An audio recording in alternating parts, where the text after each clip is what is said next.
But anyway, welcome back everybody to the campaign.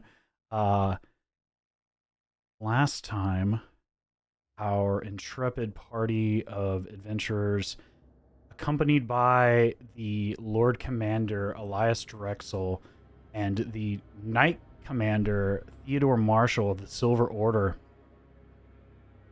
headed northward through the recently captured Temple Gate, marching upon the Cathedral of St. Vitruvio itself, the epicenter and the hollow that the Garmir, these wolven bipedal creatures that had otherwise taken over a large portion of the inner city, still resided.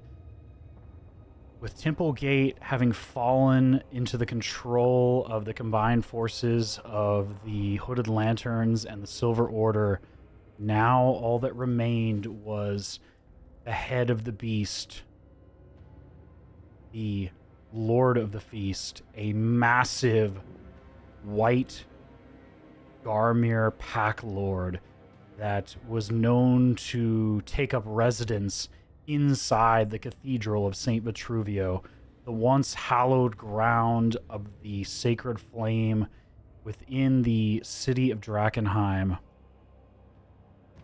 Marching into the cathedral square, our party made it a point to antagonize the Lord of the Feast as much as possible, to draw the creature out, tempting it with a party of potential prey, lest he know that he today would become that same prey. After a arduous battle, our group managed to overcome this Lord of the Feast, laying low one of the most powerful denizens within the city of Drakenheim post-fall of the meteor, and now stand outside the gruesome remains of this otherwise once holy square, a previous pilgrimage point for a large number of individuals of the faith of the Sacred Flame, one of the largest religions in the continent. Now all there is left is to attempt to clear out said cathedral, to see what condition the inside of this cathedral yet remains. This beautiful, approximately 250 foot tall, glass domed monument to the Sacred Flame religion, meant to draw in light and cast it throughout the building. These beautiful stained glass windows all across, depicting heroic images of paladins and clerics and members of the religion doing great deeds and setting low demons and other heinous creatures, as well as many of the martyrs of the Sacred Flame, depicted for all time in these murals. Some shattered to pieces, others smeared with all manner of blood and unknowable bodily fluids, disgraced from its former glory. But now we return to our group. The doors slammed open wide by the creature before its inevitable demise. The cathedral now open wide for the first time in 15 years, available for anyone with the brave constitution to enter.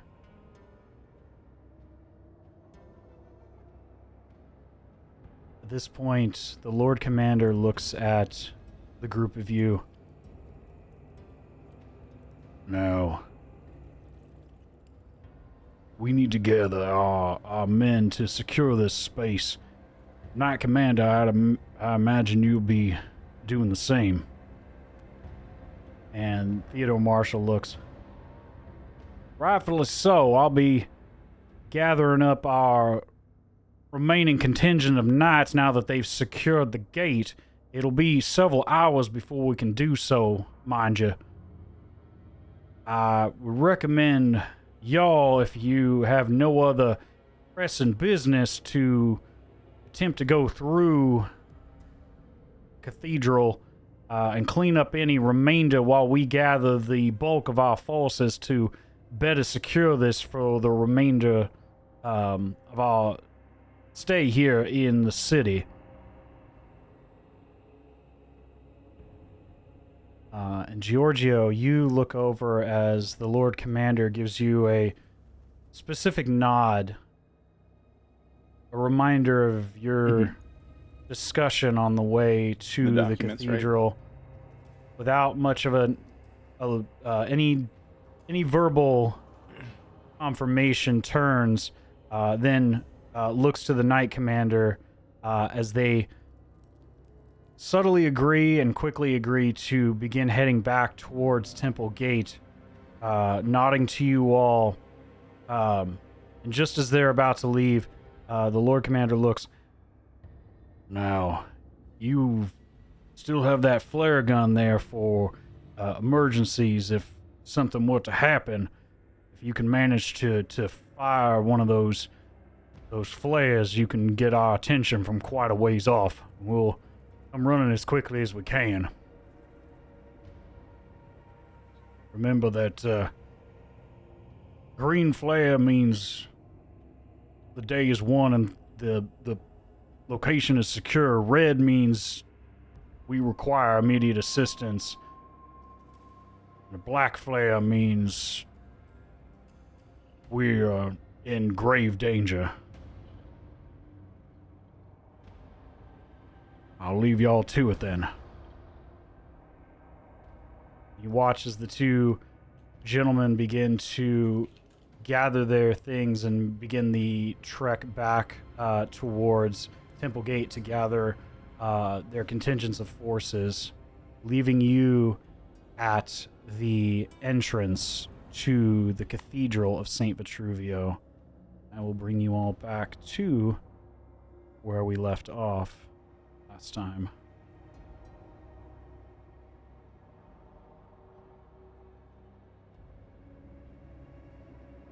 You look on, let me change the map here. Here we go. And get everything squared away. But you should be able to move from where you all are in the bottom left corner here. There we go. Okay. Yeah, you should still be able to move from last time. I will remove those tokens out of the way. Yeah, I can move.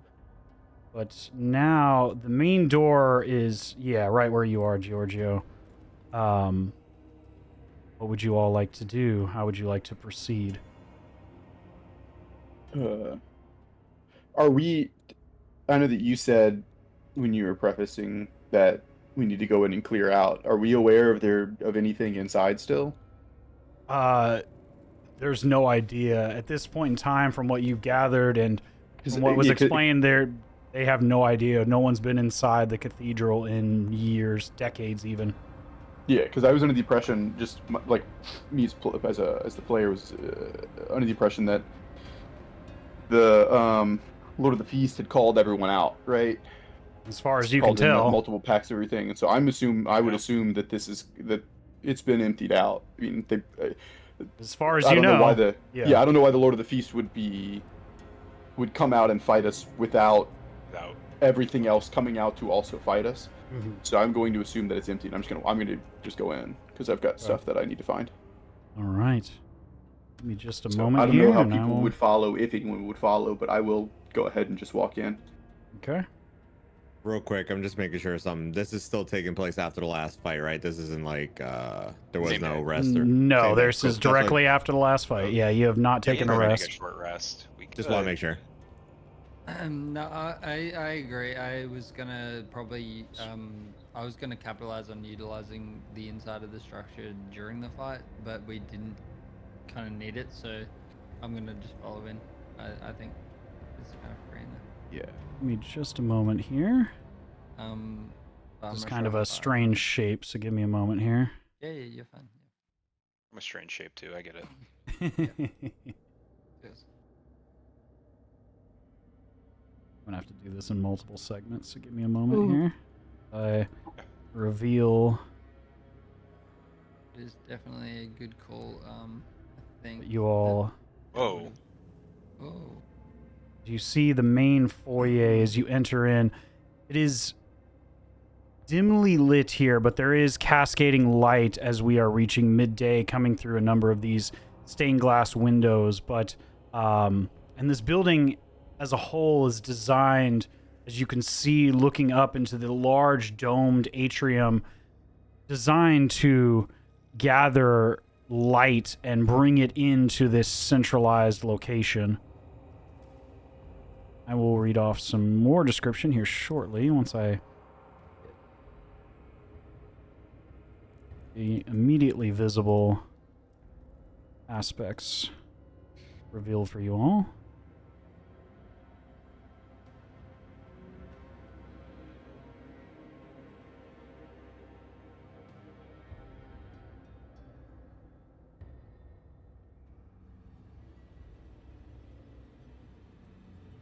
Oops. Let me click that.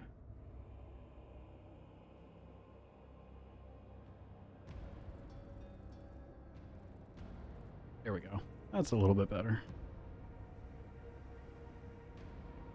That's the general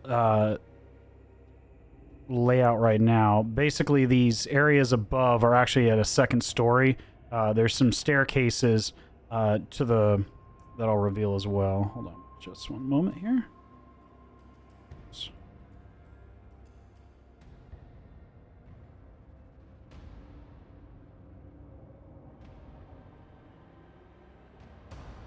Just as you immediately walk in, there's some staircases to go up to the second level here. And that's what the thing that goes around is? Yeah, around the outer perimeter of this centralized area.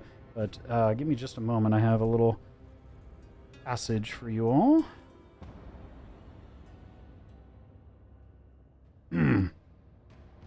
Cathedral of St. Vitruvio houses a vast interior space, a monumental rotunda topped with a 250-foot-high dome forms the central sanctuary where the brazier of the sacred flame is set.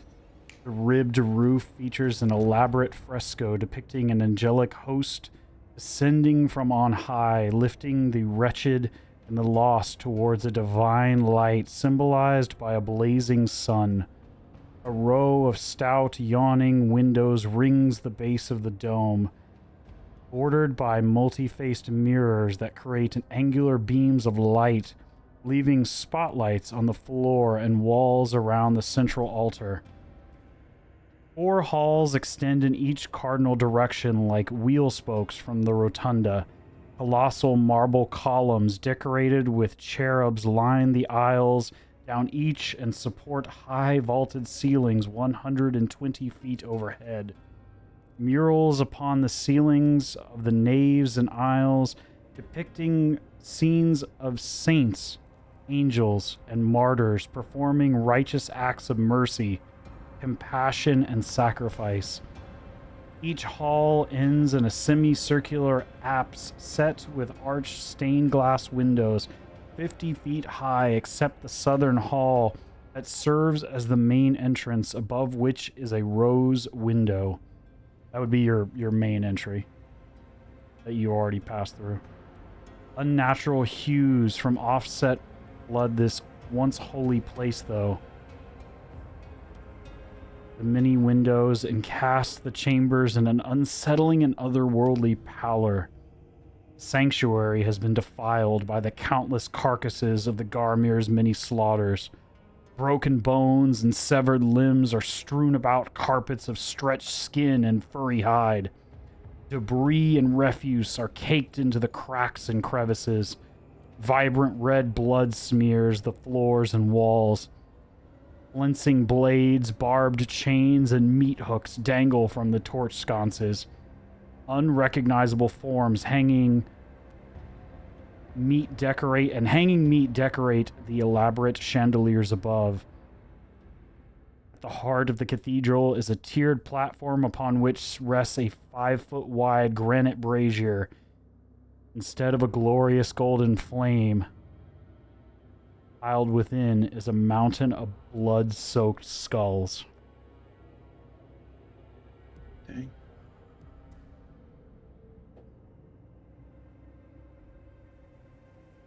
As you enter and you breathe in this air, this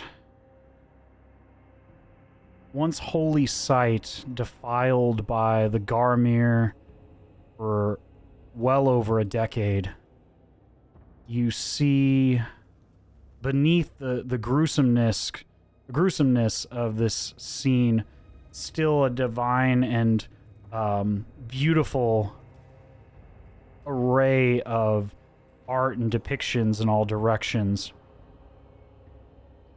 What would you like to do? Before we go, Brad, do we know about your papers and your No. kind of quest? Okay, No. I didn't think so, and I just wanted to be sure. It was I think it was only brought up to me that once, a very hushed conversation away from everyone else. On the way over here, I think. Is that right, Stopper?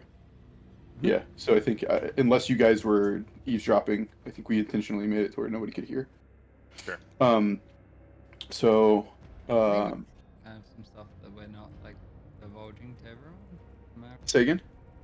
Is that I assume like we're all kind of like have a like is there like I haven't been peering into character sheets too much just because I assume there's some stuff that people like don't want everyone to know. Yeah. As the way of the camp. Yes. I mean, your character would not know certain things. Yeah. You missed a lot for yes. sure, but also just the way that this campaign in particular is set up compared to most. I think Exactly. That's what D&D I'm thinks thinking. this one, like, you have a personal goal that you are like that I haven't been like from the list that we got to choose from, right? Like there's something that's very specifically that you should have as a character that you are working towards, that it doesn't necessarily have to No be one else secret. knows. It doesn't, I mean, secret or not is up to your character's choice, right? That's not. Yeah, but it's just not overly known in general. I don't know that's I just don't know what something yours is personally. So I'm not I have no, and I don't know, and I haven't done much to figure it out. You know, that's not.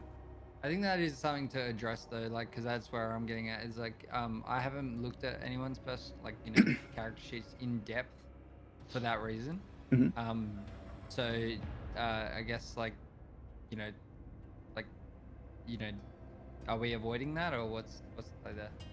Your choice. In character, if you want to bring it up and start asking questions about stuff to figure out what people are trying to do, then that's up to you. I think we all have a decent idea, at least, of what Shinies is, right? Well, I mean, to be fair, not- yeah, I mean, out of character, I was not saying a fucking thing, and then I forgot the exact circumstance, but then River was like, I don't know what you mean, and then, Yeah, do you want to like- tell them? I'm like, you bitch. Yeah, like that Yeah. it came up, and so there's like we've got a decent idea of what yours is, but like it's not. I don't think it's anything that's antagonistic to the group, right? I don't know. As far as I can tell, no one's is, right? Yeah. But we haven't No. sat down and talked about it in or out of character. That I don't was think. exactly where I was getting. Yeah. At, I guess. It is up I to just you as wasn't the sure. player. This is my first campaign. So Yeah, that's not something that is typical for Dungeons and Dragons, I think. Right. To be as structured as it is, you should have something that that you want your character to do. I think when you make a character, but this for the one- most part, it can be pretty free form and it can be evolve as time goes on. This one is like choose a thing, and this is your character's goal, and it's like I don't even know. Honestly, I don't even know what happens if you achieve your goal. I'm down for Mechanically, it. if you I achieve know your what- I goal, know. you Yeah, I know. the reward if you achieve your goal is you will get a free feat. I remember Okay, that. yeah, there you I'm go. down Okay, for I it, didn't yeah. I didn't remember that. So But the Free the feast. I love food. But no, He said ideally free the personal goals are designed to give you a tie to the story and give you Yeah. a reason Yeah. to be here, because as I said when No, we I started, get it. and just to refresh because it's been a while as well for anybody For listening, everyone else, yeah. No one comes to Drakenheim without very good reason. This is a horrid place. It is extremely dangerous, and unless you're only coming here for a very good reason. Like, life-changing reasons. Money, money, money. It varies from person to person. Yeah. And I think like the preset list. I mean, I haven't looked back at it since I chose mine. You know, since we went and set this whole thing up. But I would think that because it's preset, it wouldn't be that hard to really get into some of the to get a better guess of exactly what people are trying to do. I haven't looked into it. And then I think mine I know deviates a little bit from what's on the thing because me and Stopper worked something out for that. But I would imagine everybody did. Who knows? Right? Who knows? Yeah. So it may not even be as simple as yeah. Anyway. Yeah. Yeah, As I anyway, said, you so- are welcome to share whatever you want amongst yourselves in character, out of character. That is your choice as a player. I will not divulge anything as the DM unless. Yeah, no, you good. I think we've gotten to where I think we all are gonna get to. Now, where are we at in this atrium? You are in the Good south question. portion here entering this- in. Is this big light up sigil on the ground? Is that a thing that we see, or is this just part of the drawing?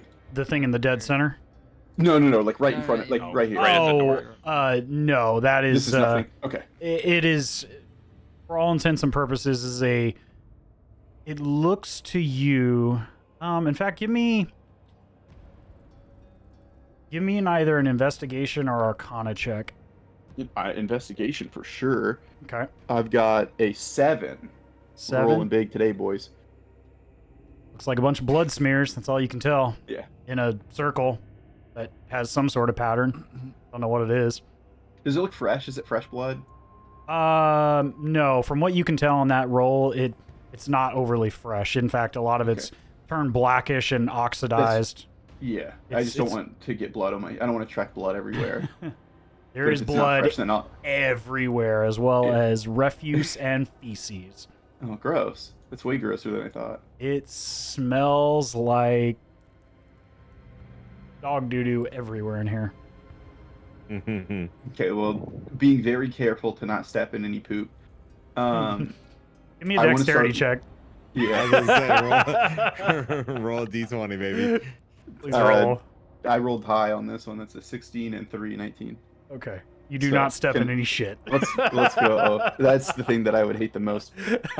As a player, I was don't really know about hoping for a Georgio. 1. I don't know about Giorgio, but I would hate it if that happened to me. Of all rolls, I use a psionic die. I'm gonna start. Yeah. I'm gonna start looking around to see. Are the stairs up immediately visible to us? Yes, as you walk in, you Okay. look to the left and to the right. You don't immediately see, just with your passive perception, immediately see anything moving currently. Okay. I would like to start looking for stairs down. So Sure. Go ahead and give me my I'm sorry, go ahead. guess. My guess, because the parts that are blacked off here, we can't see because those are separate rooms, right? Like I can walk I can walk underneath this Yes. overhang to these stairs to go up, but there's nothing. This is not a room, right? No, not from what you Okay. see there. What I'm thinking is going up these stairs and then checking if there's a door right here, and see if there's another path this way and then down. Sure. You walk to the right, and you, from what you see, just immediately walking in, besides the 2 stairs leading in there, from where you're standing right there, there's another door moving directly to the right and to the left with different rooms. And what you saw from the outside of this building, it is boxed in by 4 large bell towers on all 4 corners of this domed atrium. Okay, so this would be that's what I can't see is something that presumably would lead to a bell tower. Yes, let me Okay. go back to the overhead view so you guys can kind of see, Yeah. and I will kind of point it out just to make more sense here. Let me bring the group back to where we started here.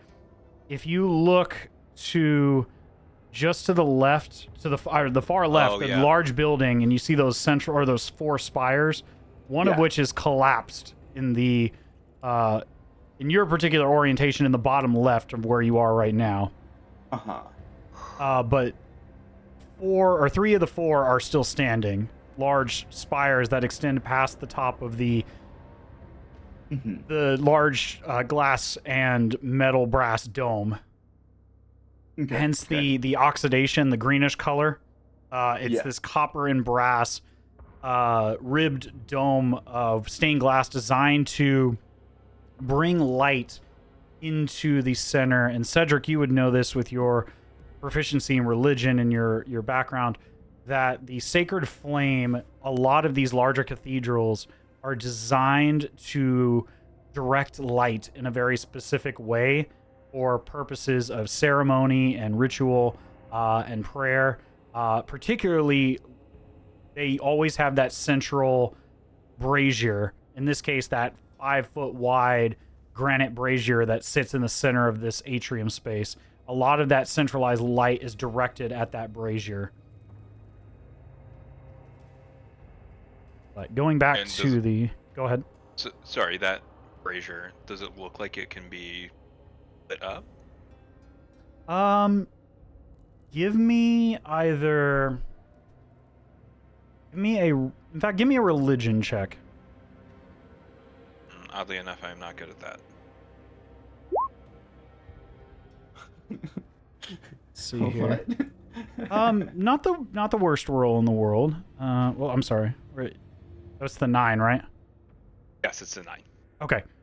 With a 9, you don't remember too much ceremony-wise, but it is...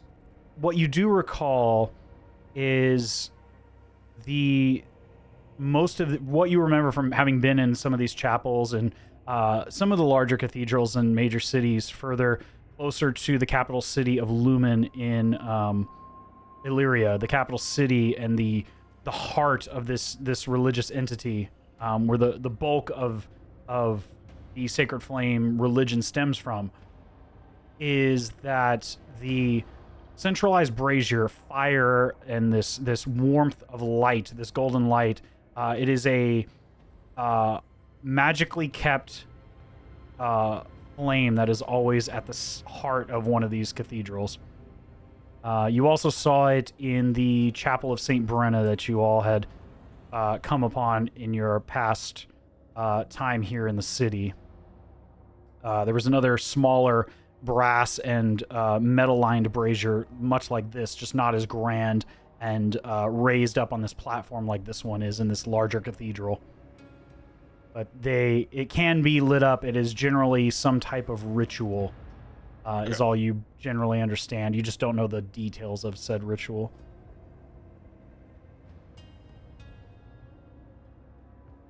But going back to your question, Giorgio, as you walk over this, yes, there's 2 doors, one to the left and one to the right, at the base of these stairs, going into these separate chambers. Give me a moment here, I forget both of which are bell towers, leading into these areas for both maintenance as well as storage and things of that nature. Is that where you would like to go? Yeah, so my thought was if there's a door that's like right here, then I'll check the door. My thought was I'd have to go up the stairs, then go into a room that would then go back down and then down further. But if there's a door that's like right here, I'll check the door before I go up. To the left or to the right? To the right, so I'm going this way. Okay. That portion where you're walking right now, you actually walk under the overhead kind of platform area. Let me reveal that particular portion. It's got a kind of a weird layout to see in 2D, and I'll try to explain as best I can. That like this is I can tell is the second floor, so I walked under it this way, underneath. The stairs being up above, would lead you to that. And then this is the base of the stairs that go up this way. Is that right? Am I looking at this right? Right. That platform below is the higher elevation. Yeah, okay. So this is second floor, this is stairs going up, and then this is the base floor. Yeah, where your token is now is at the base of the stairs. Okay, that's what I thought. Okay. Yeah, but so if there's a door that's right here, then I would like to check that first. Okay. Just a moment here. Again, with the assumption that this entire thing is in fact empty. You walk into this bell tower area, not unlike the clock tower that you recently visited. Very similar in the fact that it is very utilitarian in this specific instance. It is still lined. The walls are not quite as rough and unused as they were inside the clock tower, but this particular area is specifically more for storage and show from the outside of the cathedral, more so than a specific use for those of the Sacred Flame. And there's no stairway down here. I don't Not see in any this way to location. go into the. Okay. No. Even through like, I see there's some stuff with what could be like a pile of things on the floor. Nothing underneath that to reveal a trapdoor or anything. No, you see there are broken tables and furniture with a mixture of the remains of Lord knows what that these creatures have scavenged: broken bones, flesh, hides, skulls of various creatures, both humanoid and not. And from where you were standing over there, you see going under this raised portion here, other locations going further back along underneath this space, and I'll kind of reveal that as well. Both sides, as you kind of explore and look around, have sort of a symmetrical design in these locations here.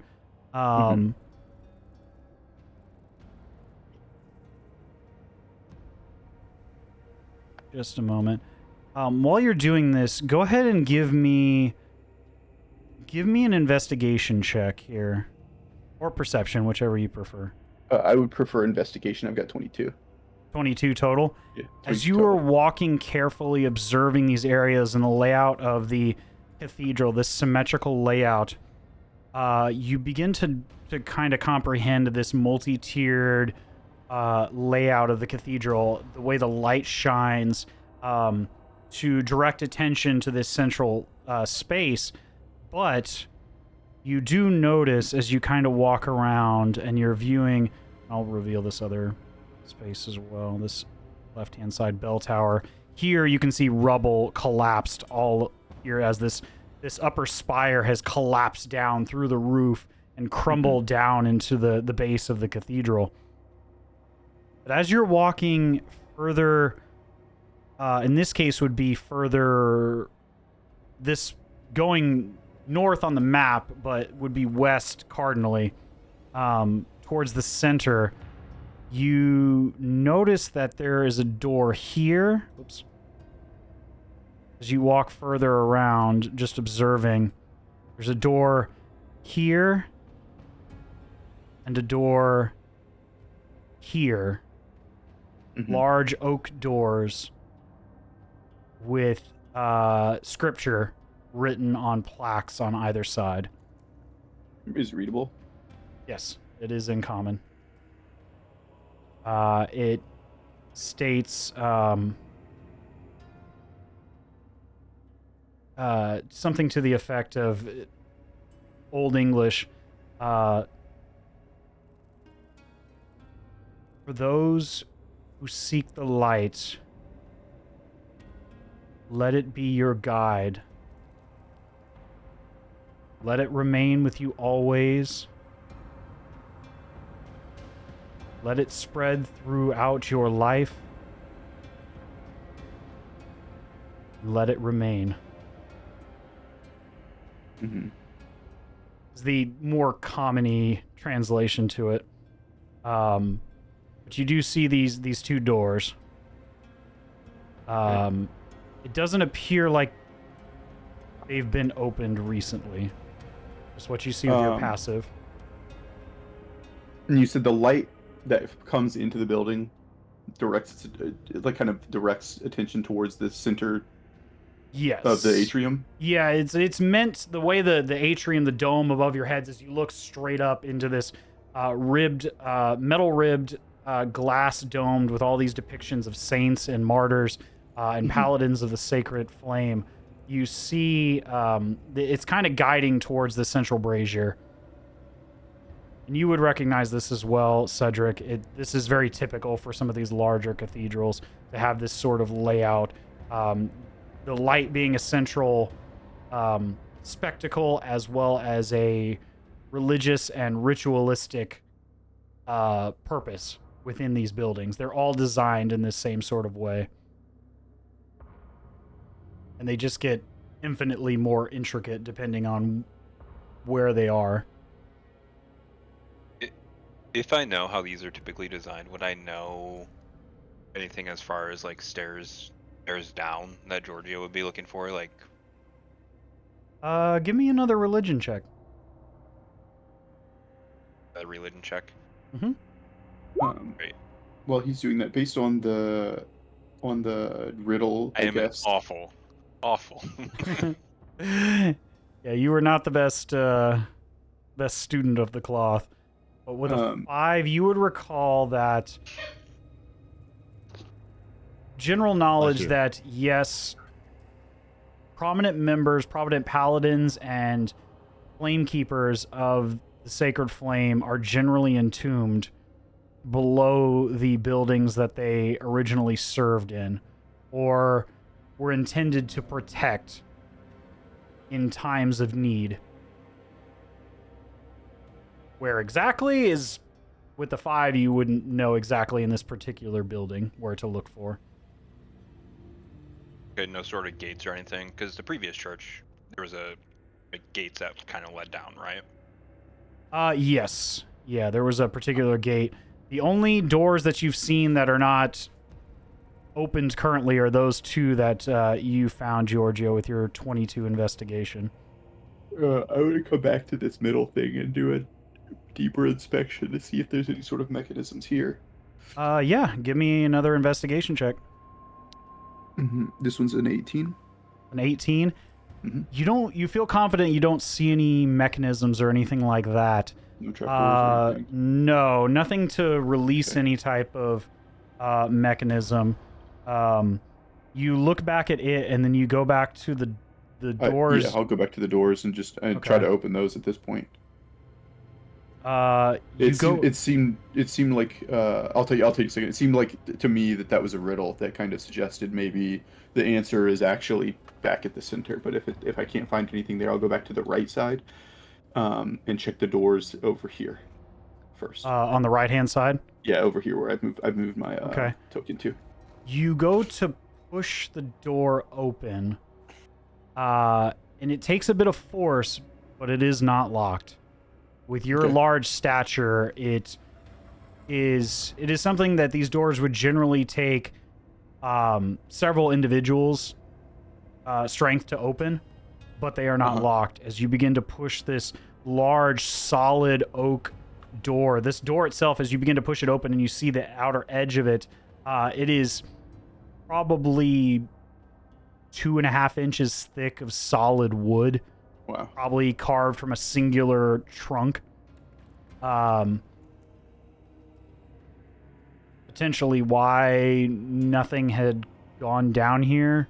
Anticipating these things to be locked, and nothing really to point out. But as you push this door open, you get this waft of stale, cold air from below. Nice. And you look directly forward into a darkened stairwell descending downward. Okay. I think I should have a torch with me if there's pull that out, and do I have a way to light that? And yeah, you would have a flint and tinder. Yeah. Essentially, that is what you were seeing there. Sure. I'll go ahead and light a torch and descend and see if I can start finding anything interesting. While this is going on, what is the rest of the group doing?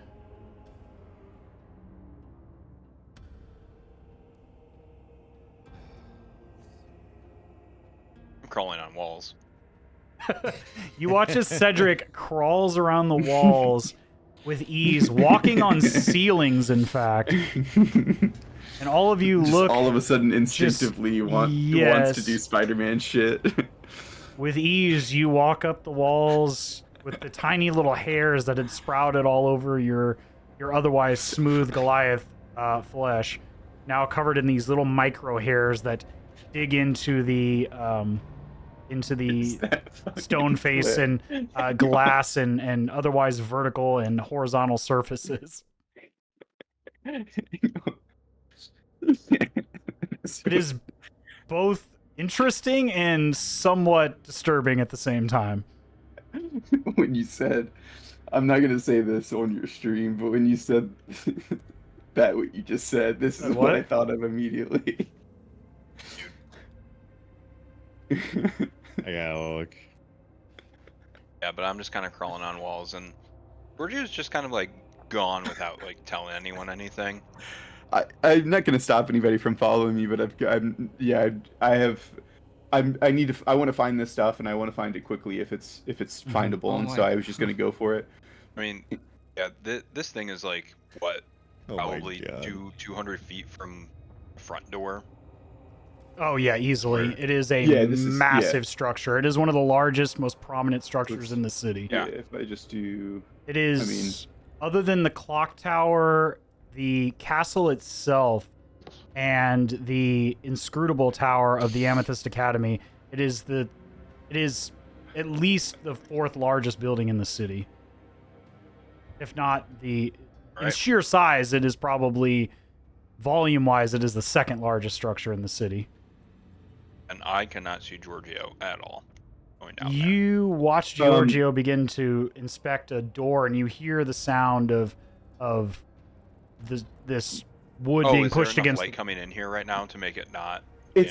Yeah, each one of the surrounding these walls there are plenty of windows letting in some natural light. It's We're at midday, yeah.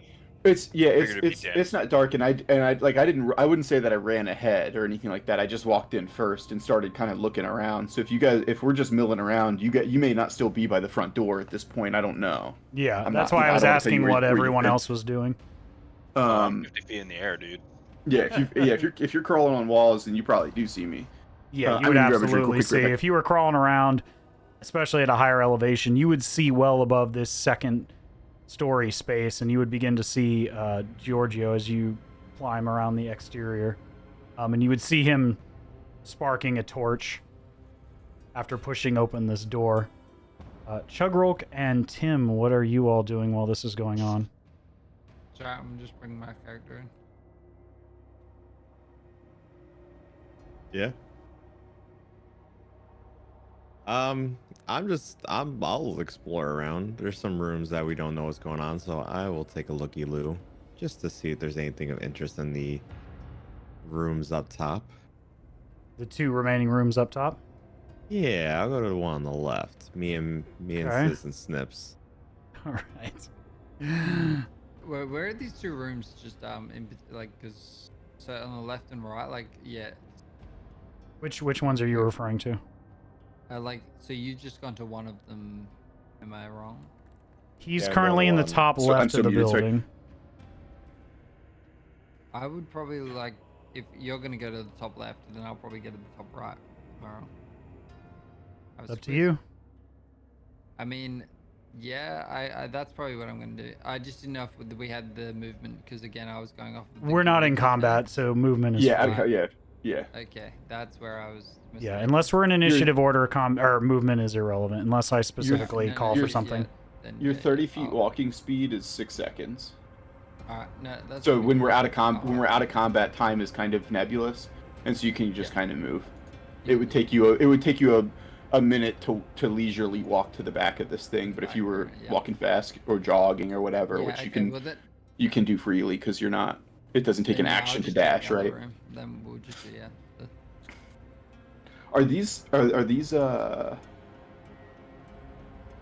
in the picture? It's pictured as what appears to be coffins and tombs. Is that what that is in these rooms? Yes, as you've seen in real world situations where particular prominent figures are entombed in stone sarcophagi, in prominent cathedrals across the world, as these individuals and their remains are entombed.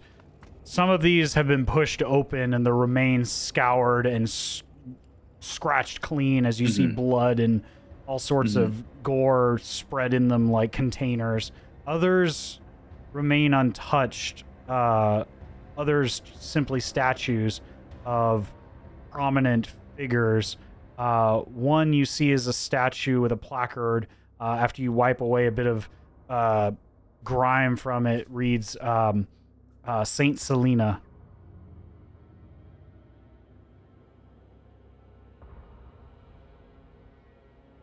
Which would be the statue over here in the top left.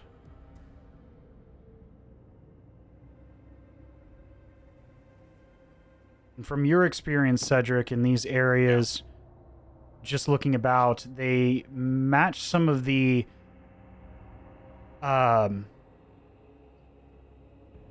sort of preparatory spaces for members of the clergy, the Flame Keepers, to prepare for ceremonies in the cathedral.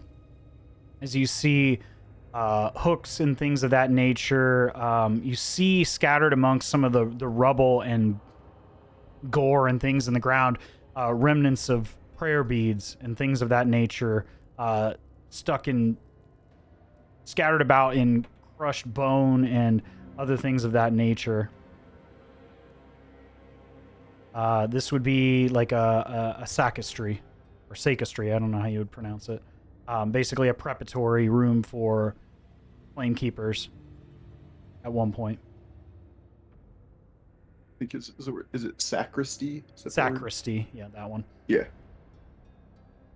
Yeah, things, you see broken vases that would otherwise contain holy water and herbs and things like that would be oftentimes tossed into the braziers during certain ceremonies, various incenses and things of that nature, now either completely removed or are unusable after the disrepair that the cathedral has been put into. Or rather, its defiled state.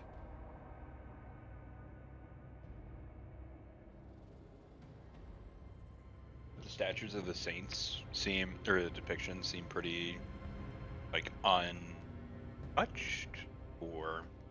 I mean, they're all heavily covered in gore. There's hooks and things hanging off of some of the otherwise pristine marble and granite entombments. Others were pushed open, the bones torn out of them, any remains of those once held here removed and consumed or defiled in other ways, used in all manner of twisted revelry by these Garmir.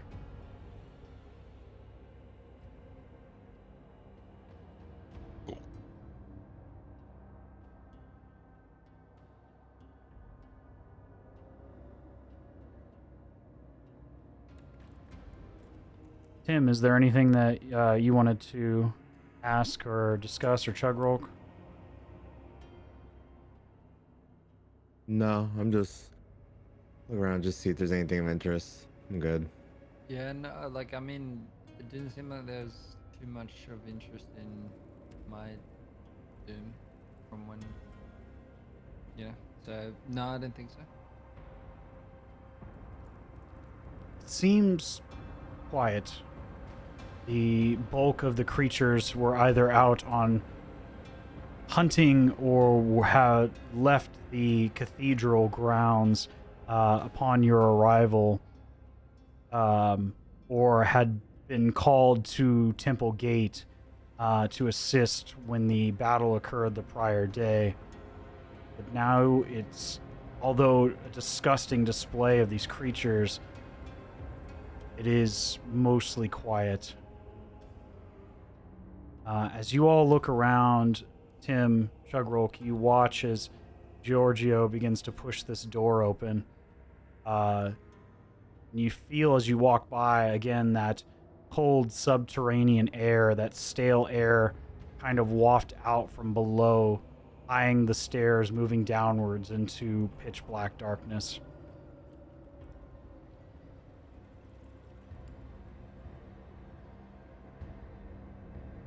spooky. What would you all like to do? I'm gonna head down, regardless of if anyone follows. Okay. With a light a torch, head down. So I don't know how far down the stairs go, but You begin your path down the stairs to the right-hand side, following downward as the temperature slowly begins to drop as you exit the light through the various windows of the main cathedral level. Down below, and I will pull up that just a moment. do I safely get to the bottom of the stairs? With the light that you see below, yes, give I'll me... have a torch. I'll have a torch. Yes, yeah, you don't have anything to worry about as far as that, but give me a perception check as you descend downward. Nat 20. The natural 20. Oh my god. It is very dark down here, but as you descend towards the base of this space, let me go ahead and reveal where you exit. You notice that it turns as you get down to one of the landings just below where you believe this to be. As far down as it goes, it turns to the right, and there's about another 5 foot down as you enter into a hallway, and you see another source of light coming down from through the ceiling above in this space. It is eerily quiet in this space. As you step down, let me go ahead and reveal here. This is going to take a moment. I did not know where you all would be entering.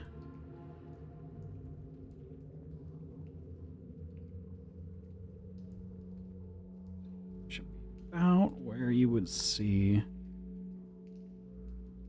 with the length of the torch and the source of light, this pillar of light coming down through the ceiling. This is what you see. You are coming in from this stair, and you see, just as you come to the base of these stairs, these stone steps, a statue of this angelic figure holding just at its waist, straight ahead, this beautifully polished shield. Mm-hmm. And up above, shining down upon it, in sort of about a 12-inch wide pillar of light from above, of what appears to be sunlight coming down through the ceiling, coming down directly upon this statue, kind of spreading out dim light in this localized space.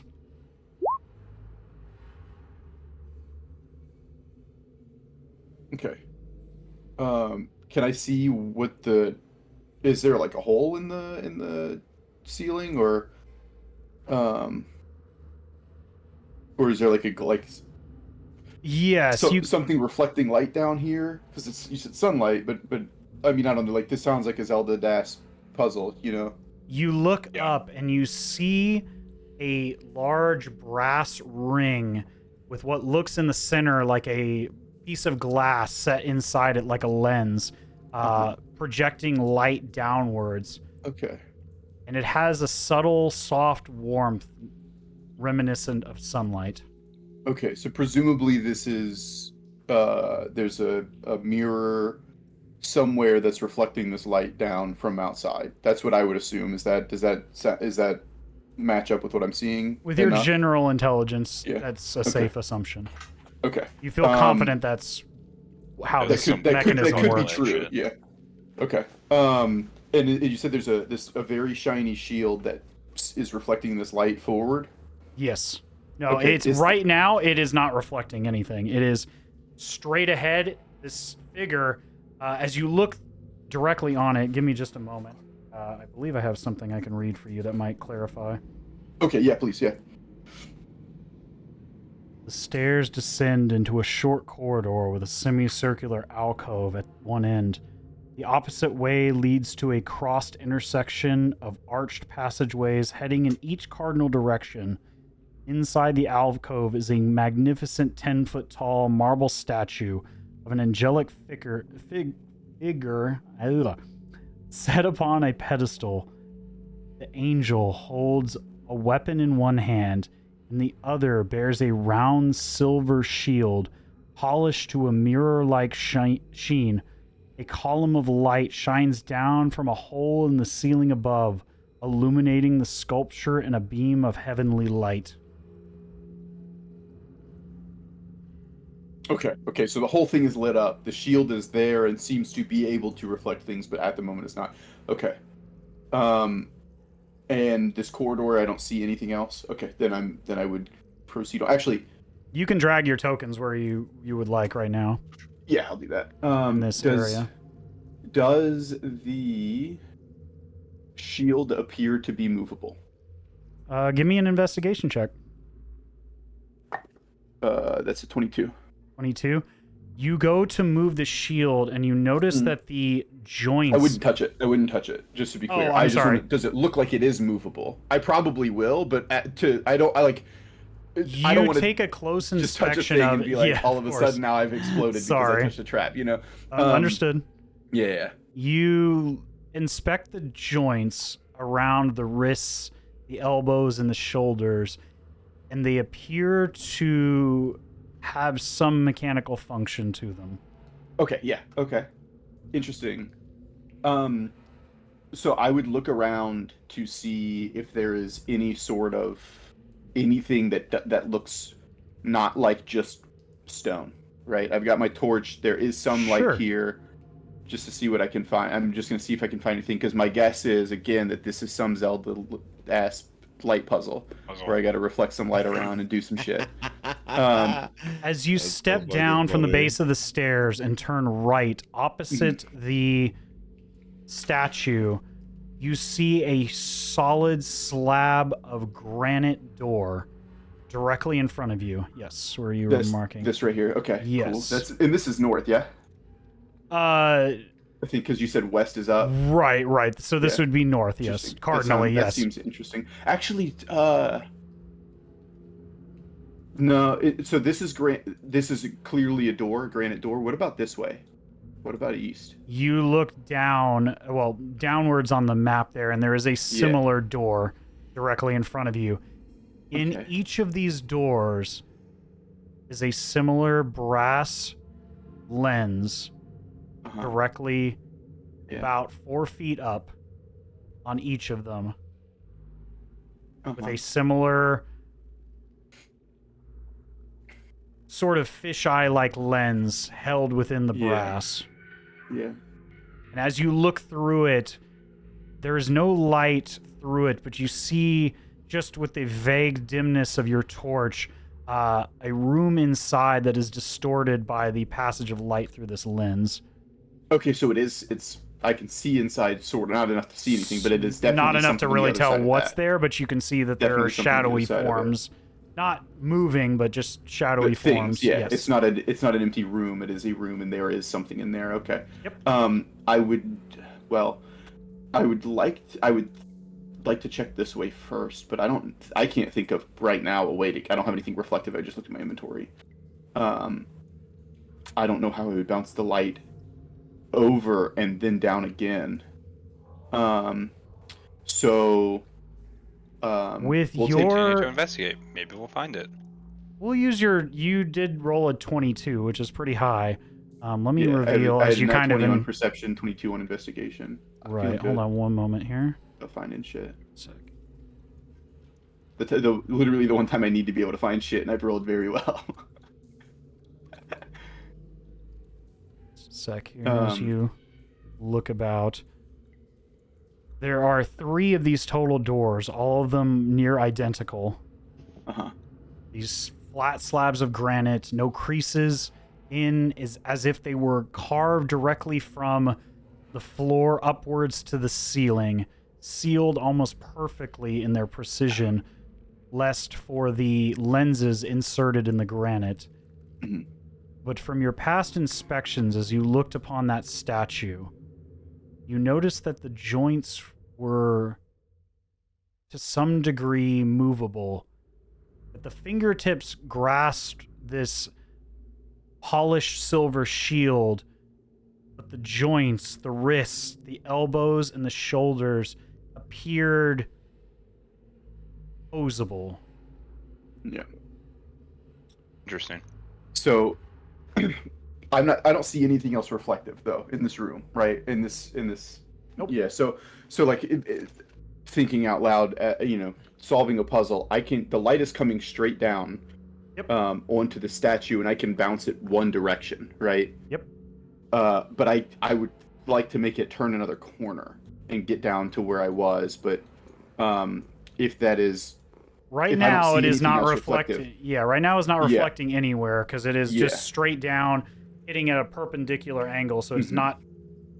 Yeah, hitting so the it doesn't hit the reflective reflective face, yes. portion. Yeah, so I would have to angle it some, but I can only point it in one direction. So I think the only thing I can do is light up the door that's here. I don't think there's a way from where it currently is to light up the door down on the east side or up around the corner to the, I guess, the west then south. So let's just light up this door right here. I'm going to go ahead and just do that. Just adjust the angle and see if I can get this, point this beam of light like I'm reflecting something off my watch or something, like Sure. just eyeball it until it's pointing at the little brass lens, that brass inset lens. You grab the left arm of the Archangel statue, and you watch as you begin to pull, not an overly aggressive amount of strength. You feel this joint move, almost like a doll, like a marionette, a ball joint of stone in between the wrist, the elbow, and the shoulder. As this shield moves and as you begin to elevate and turn and twist the various joints into place, you watch as this approximately 12-inch wide beam of light descending down from the ceiling, and you ever so carefully point it in the direction of the door directly in front of you, almost at a perfect 45-degree angle, before you begin to hear the sound of grinding stone, and you watch as this beam of light enters the lens, and you watch as the stone begins to elevate upon reaction as the light passes through that lens. And this door ascends into the ceiling, revealing a dimly lit room full of candles and sarcophagi. Okay. Are they all closed? Let me go ahead and reveal the room, and then I will answer your question. Did audio cut out? Can you hear Yeah, me? I cut out for a second. You're back. Yeah, you cut Right. out for a second. Oh, I'm I don't know sorry. what I happened. probably stepped away from the mic too far. I didn't even see you move. I was Oh. like, oh shit. That's weird. That was super weird. Discord being Discord right now. Yep. Let's Just do a a- sound effects just to test it.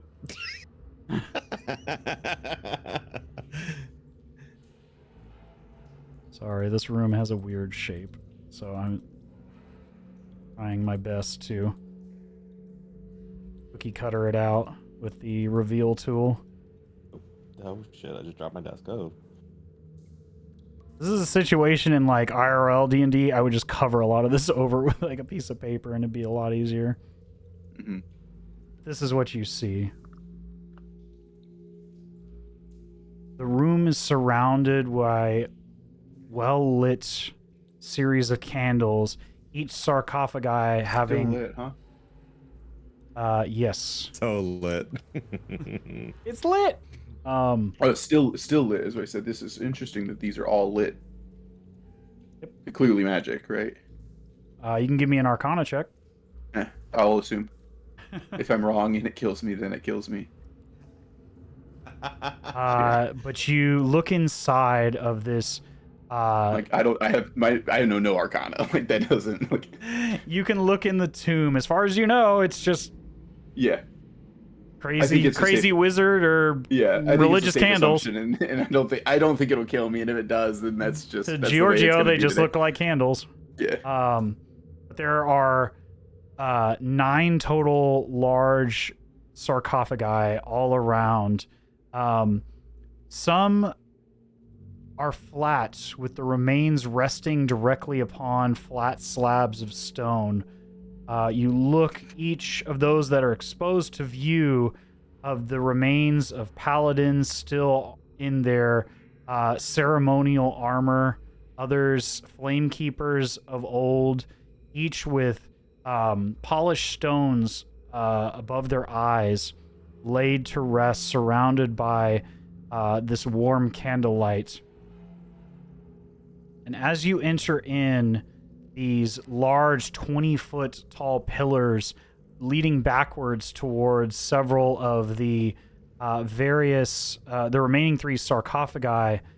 And as you look in from the edge of the door, you see something with a similar sheen to the shield. Okay, that's what I was hoping.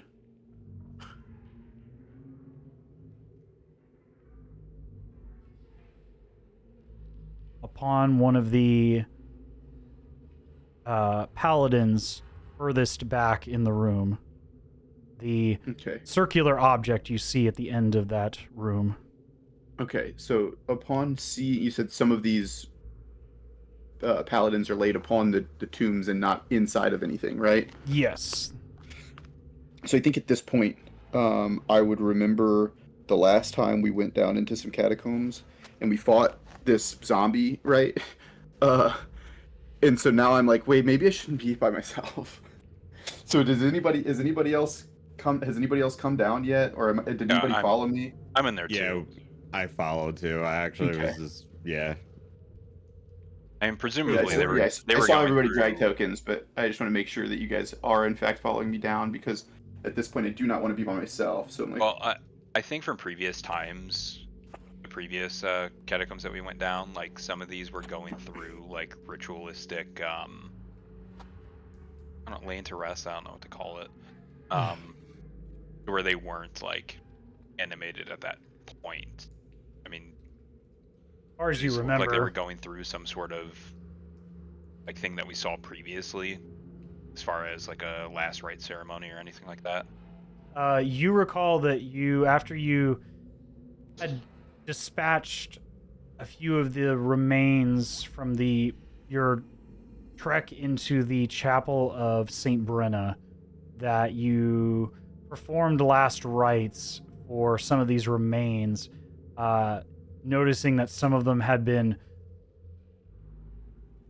their remains disturbed by what appeared to be the weather and contaminated water. ooh, I forgot about the contaminated water. That makes a lot of sense. Still, What you see here, though, Georgio is does not. not the same as that before. There doesn't appear to be any moving water here. In fact, it is quite dry in this room with all these candles lit inside. It gives off a warmth, unlike the rest of the room, but these candles give off a comforting light around these remains. okay. Is your general understanding of just with your passive insight. Got it. I'll go ahead and just yoink that shiny shield. Okay. Um, You walk in and with grab. the- I'm sorry. Go ahead.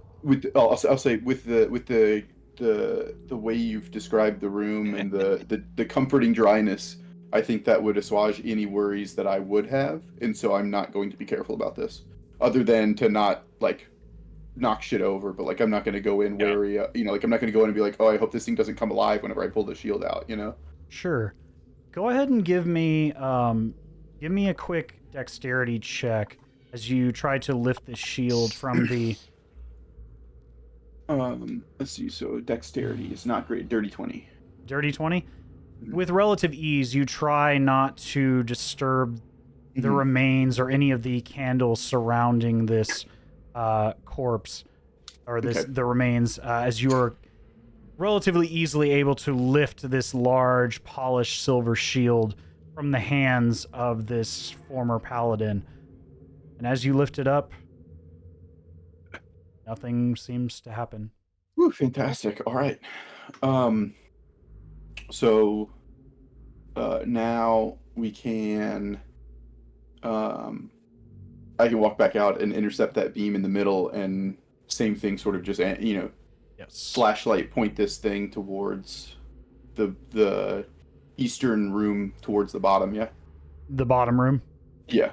Where I presume, again, if the door opens and I find a third Right. shiny thing, I can then bounce it up and then around the corner to get into the last room. That's my Yeah. thought, and I don't think I would take any time to inspect the room that I've just been in, or the room to the southern or to the eastern side, I guess. Right. Just to make it easier, I'll draw the beam of light here, kind of.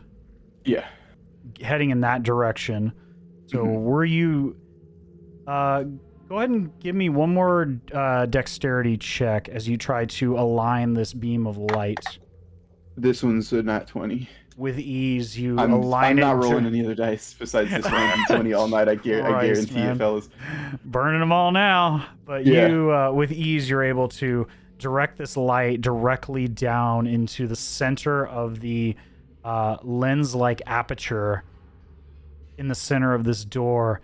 And again, you listen as the otherwise sheer face of stone begins to rise, and dust that had settled against the various cracks along the seam spills down as light descends into this, again, dimly lit space. And I will go ahead and reveal that for you all as well.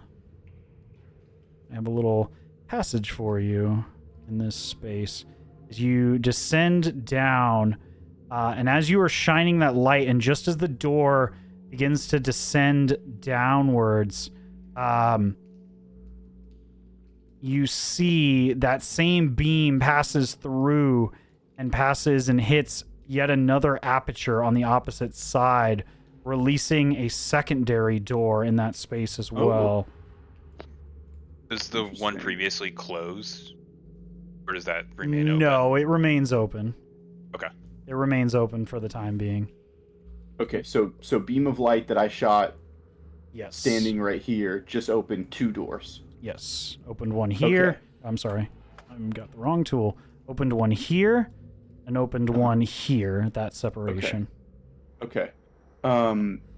So I would say, having figured this out, I would be moving pretty excitedly in here, looking specifically for something else shiny. I'm still holding one shield that's reflective, right? Sure.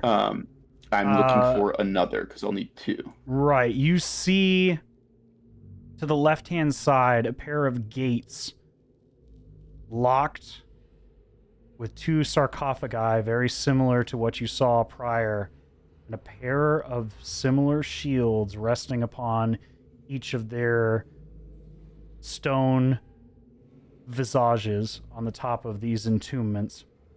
Mm-hmm. Is there? The gates appear to be fairly see-through. So is that? Yes, the case? you can see them very clearly. These 2 Is there sarcophagi. anything on the ceiling? Is there anything around, or is it just? Well, let me read this real quick, and then maybe that might answer your question. Yeah, go ahead. This semicircular room is lined with rows upon rows of niches, each with a single skull looking out into the center of the room. A burning brazier rests in the middle that casts a soft glow, highlighting the semi-precious stones or coins placed in the eye sockets of each of the skulls. Along the flat wall of the chamber are several rows of shelves that lie between the 2 stone-carved archways that frame a portion of stone wall with nothing on it. The shelves are lined with small statues of various animals, including a brass toad, a copper cat, a silver bird, an ivory ox, a granite bear, a gold horse, and an iron eagle.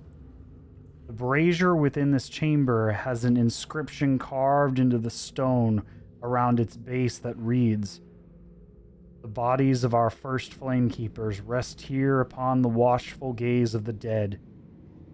Ere a living soul should seek their guiding light, know that one who sees that with clear eyes may open the way, take up their shining truth with silver wings."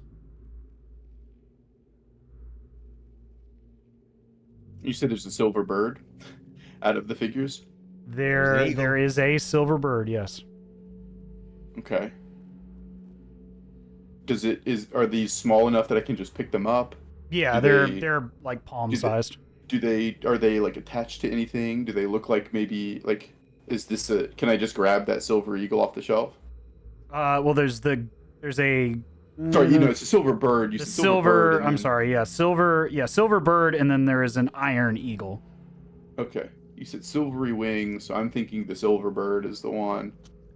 You lift up the statue of this silver-looking sparrow or raven, smaller bird of prey, and below, recessed, you see a small switch.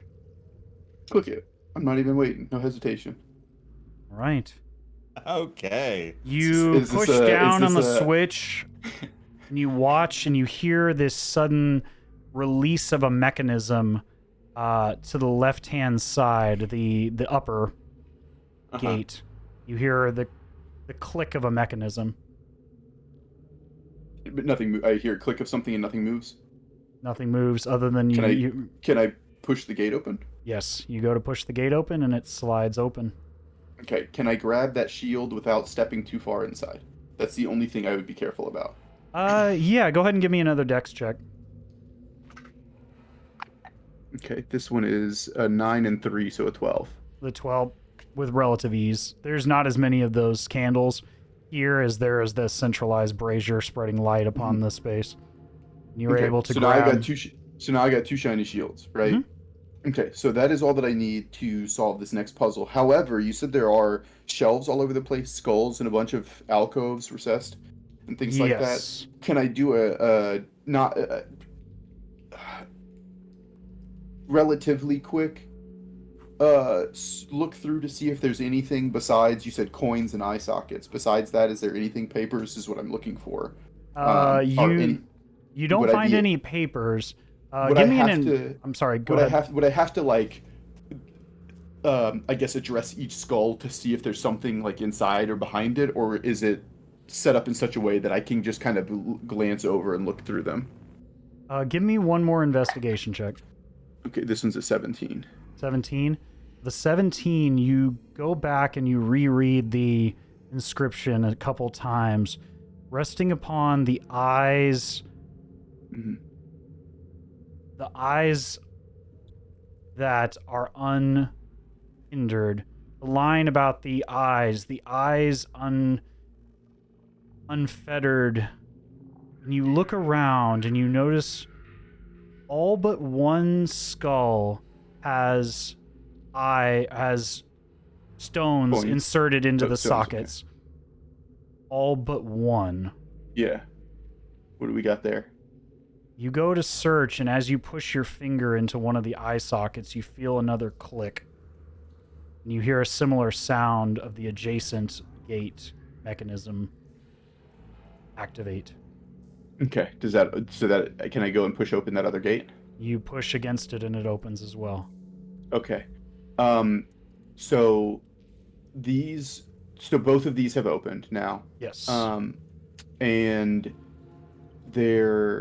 they each had one of these shiny shields. The bodies are on top of the slabs like before? No, these are a bit nicer entombments.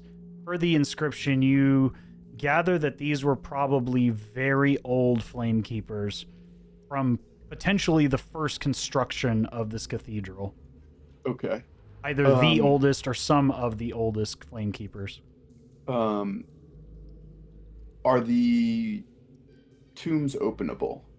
Can I slide the slab? Can I open it up? I'm wondering if the papers I'm looking for are buried or inside of these. Yeah, go ahead and give me a strength check as you attempt to push this open. I am going to stop Giorgio from opening Okay. groups of people that have Okay. anti-arrest. That's fine. I feel like that would be against my nature as a Okay. cleric. I expected you to stop me, but I was gonna go. Okay, so I've got 2 shields. I won't argue with Okay. You're not going to contest it. with opening these tombs. I'll bring it back up if I can't find what I'm looking for later. But as of now, Sure. the room appears to have been solved, right? So I've got 2 shiny shields now. At least the rooms that you can see. Right, yeah. So I know that there's another door that opened, but I would like to go up first because I needed 2 shields to get this. I have 2 shields. Go ahead and give me one more investigation check as you move upwards through the hallway. This one's a 13. 13. It's hard to see, but as you are walking and holding these shields, having moved ever so faintly, you see as you're walking towards the top and turning to the left, you see this door, which is clearly another one of these aperture inserted doors to the left-hand side. You're saying this one, this last one, that's all the way over? Yes, Okay. but as you're walking this way, with one shield, and one of your companions is walking through the beam of light, you ever so faintly see the hint of a shelf about 10 feet, maybe even 12 feet up, hidden to the right-hand corner here. In this little thing? Yeah, in this semicircular alcove. Okay. Can I... So I would like to be discreet here. So are you guys all... I guess it would just be Cedric who's with me. Did you pause, or are you right with me? I'm following you at this Tim point. and I have... Yeah, one sec real quick. Tim and Chugrulk, what are you doing while this is going on? Not to leave you guys hanging here. I mean, I was gonna explore the top. So I'm down here too, but you guys are going on your little tangent, so I just letting you just roll with everything until. Well, I'm trying to make sure you guys aren't feeling like you're just sitting, watching a movie here. Yeah, I'm. I think at this stage, I'm probably being with the health that I'm on and knowing that the health that some are on. I'm gonna come and I think I'm gonna lend a hand up top. Okay. Okay.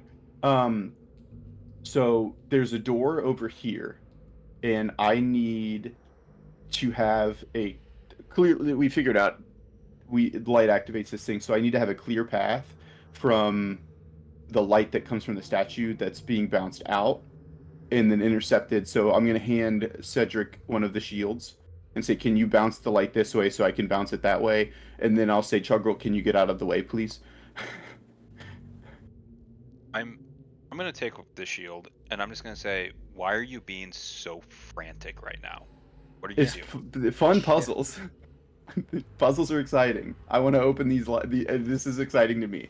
I am a detective, and I have not been able to solve anything lately.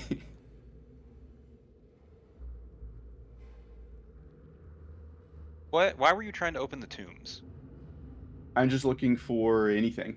I just wanted to see. They said there's an inscription on the brazier that said something about the 2 flame keepers. We found some shields for reflective light, and I'm just curious what else may be here.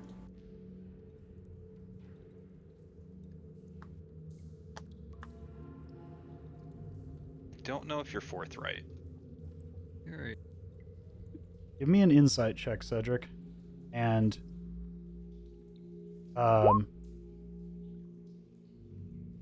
Giorgio, you can give me either a deception or a persuasion. You don't have to say which one. Just roll your die and tell me. 15. 15? You notice something. You noticed a franticness, Cedric. You notice that there's something more to this situation. That's fine. How you choose to pursue it is up to you two. Yeah, I will just stare at him and kind of nod my head slowly and just say, "Where would you like this shield?" If you stand in the middle of the beam and point it this way, I should be able to bounce it off of that back towards this other door. I agree. And then immediately when he starts to walk away, I will check the shelf that I noticed to see if there's anything there.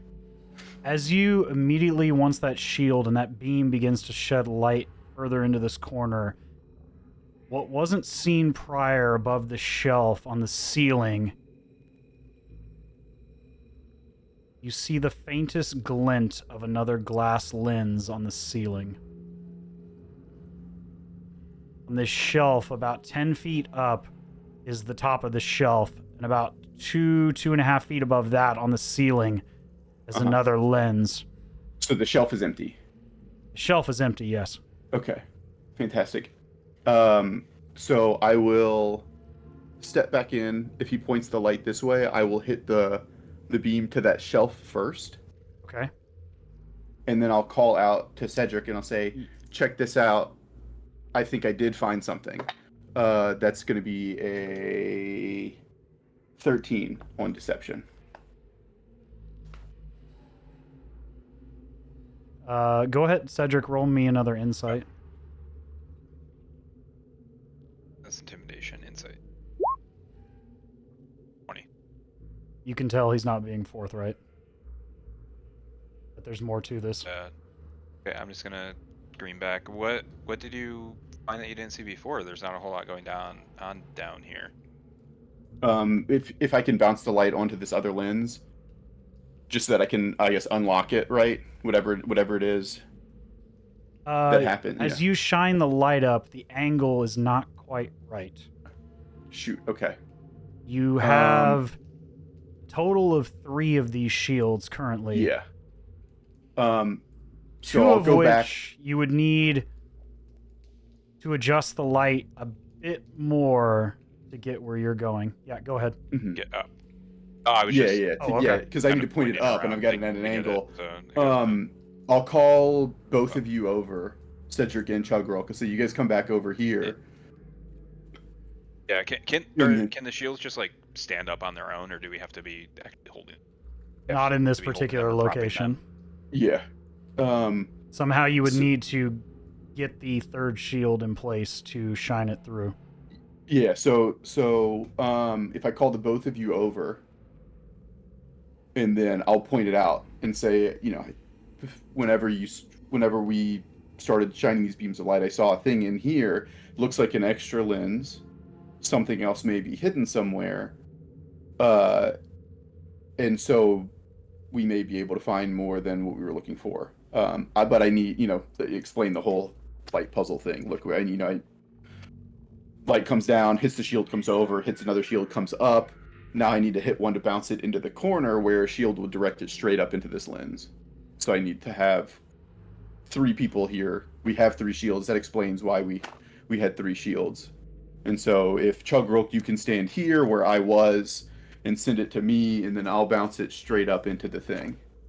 And I want to point the extra lens specifically out to Cedric so he sees that I did find something interesting by looking frantically in the way that I was. Chugrulk, while this is going on, how are you reacting to this? Are you attempting to assist, or? Well, the only thing I will say is that I'm all for it, but I want to be the guy. I want to be the guy. I want to be the last guy, man. I want us to collect the prize. I want to shine that light into the lens myself. All right, I won't fight it. I won't fight it then. Yeah. If you seem reluctant to stand there, do you want to stand here instead? I'll do this. I'll send it to you. Whatever. We can bounce it around and see. I was confused. So I for my own trust, I need to be there. That's all. Yeah. So who exactly is trying to point the last leg of this journey here? It'll go statue to Cedric to me to Chugrulk.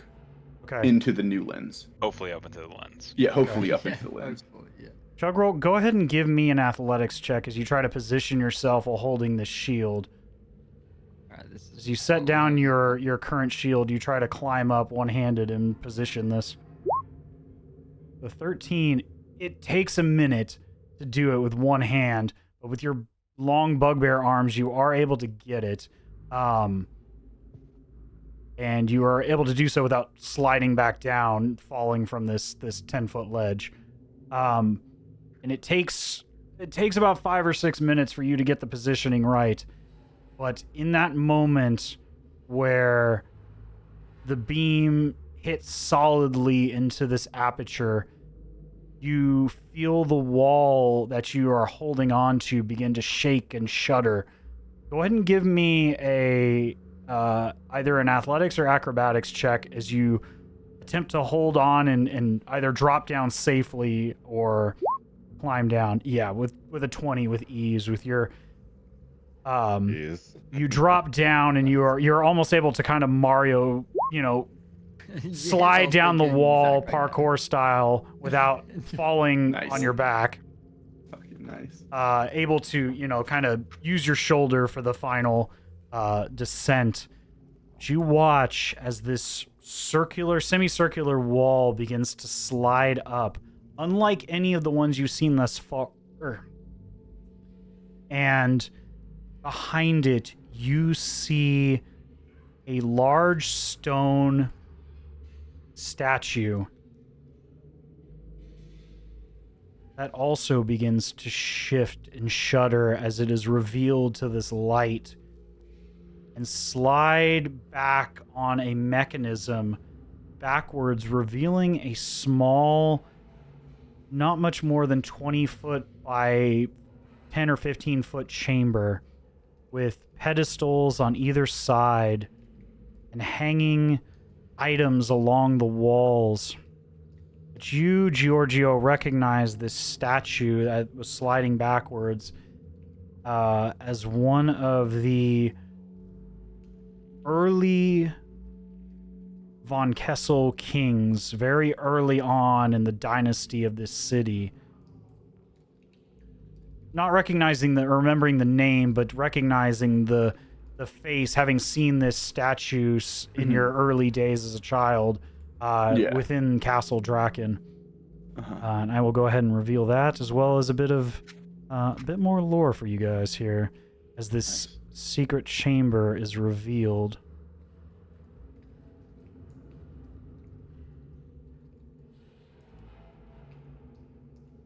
Very cool.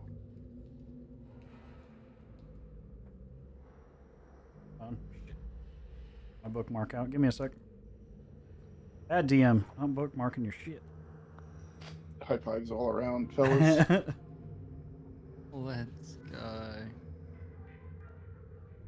Two long alcoves meet a small passage at the intersection of this L-shaped chamber. At the ends are large stone statues of armored guardians, each holding a kite shield before them. A large stone plaque is polished to a mirror sheen, between them opposing a narrow passage that ends in a bas relief carving of two dragons rampant, each with an aperture lens in their mouth. Oh, hold on one sec. I'm sorry. Yes, that is correct. Inside,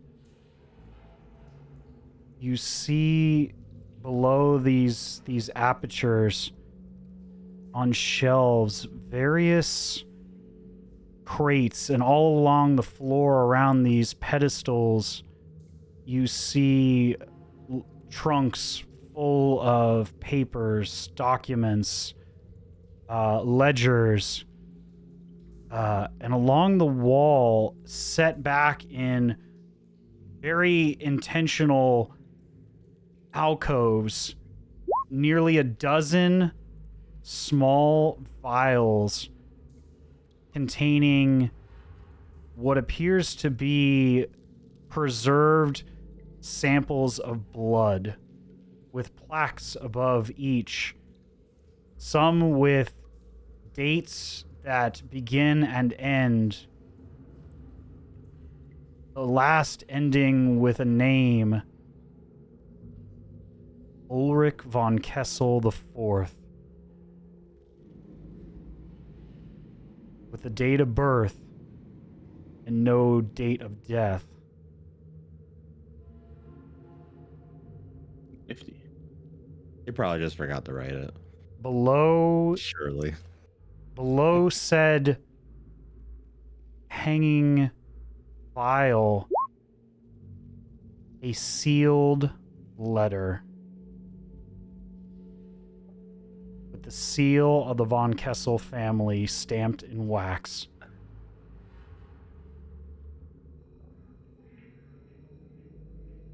Very interesting. What's so, Cedric? Is there any religious significance to what like to the vials of blood for all of presumably, I guess, the line of the monarchy? It's very cool and creepy. Yeah, I don't, because these aren't like the Von Kessels. They don't have any sort of significance that like you would know of to the actual flame keepers, would they? Or Give me a religion check. One more. stop. You should have studied harder. The 12. I should have. I was partying. You recognize these as phylacteries. Yes, and I would know what those were. Phylacteries are preserved remains for the purposes of establishing lineage. Basically, it's like a fraternity test. Okay. To establish blood ties to a particular line of nobility. Got it. Okay. They're used as a means of magical determination, is what you recall. And there's a vial. You said there's a vial of blood for the fourth king for Ulrich the fourth, or well, the last one that you see is below rather the name. than a vial has a letter. Also has a letter Okay, below so it. there is a vial and a letter. Okay. And there are several extra trunks of documents. Yeah. all In kinds that of general documents. area. Yeah, there's all sorts of documents Okay. stored This within stuff- this. This seems interesting. The vials of blood is, Brody. to me, is creepy. But these documents are clearly something that are important, so we may want to get these out. But nothing shiny in here. Give me an or extra investigation check. reflective. Another nat 20. I gotta stop this. This is not. I'm gonna need these later, and I'm gonna die. You notice, as you skim through one of the trunks and the documents, you see a series of plated, like it catches your eye because of the leather-bound volume that you find with a metallic plate that catches your eye on the top of it. At first glance, it appears to be some sort of religious and/or historical ledger.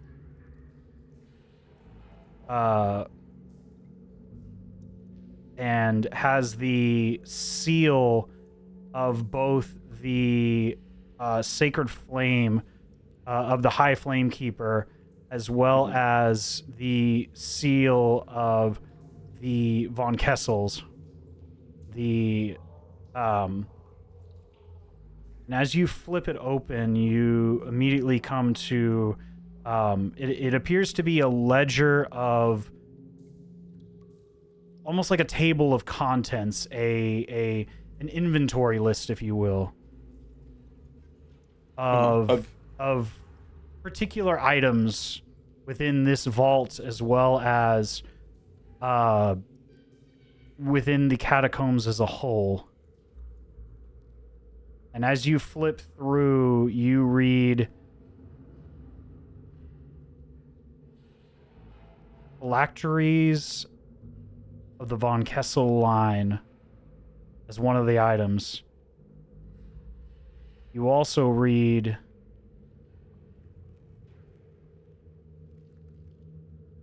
in possession of the High Flamekeeper of Drakenheim, the phylactery of Saint Vitruvio. Oh. You also read Yeah, I was looking for that. Ignatius, the sacred sword of Saint Vitruvio.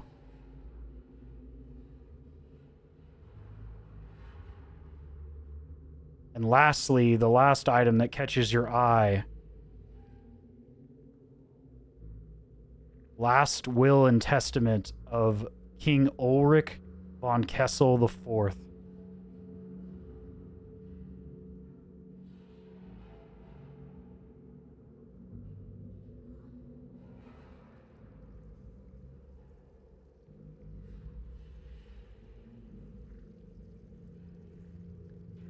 Explain to me how Georgio is reacting right now, reading those things. Trying to downplay as best as possible. I've got a not great.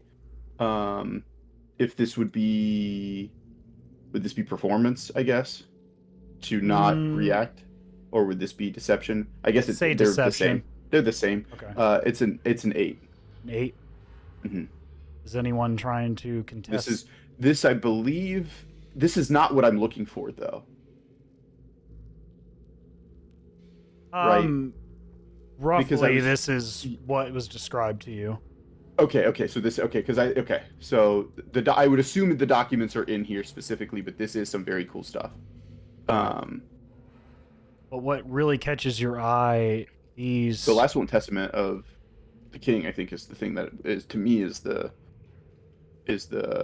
most significant here. Outside of, I know I was looking. I thought I was looking for the documents for the small council. Yes, you would also be the small council, as well as one of which is one of the seals of the small council is the phylactery of the High Flamekeeper, the phylactery of Saint Vitruvio. Okay. Oh no, I did have that as a note. Okay, yeah, that's right. Okay.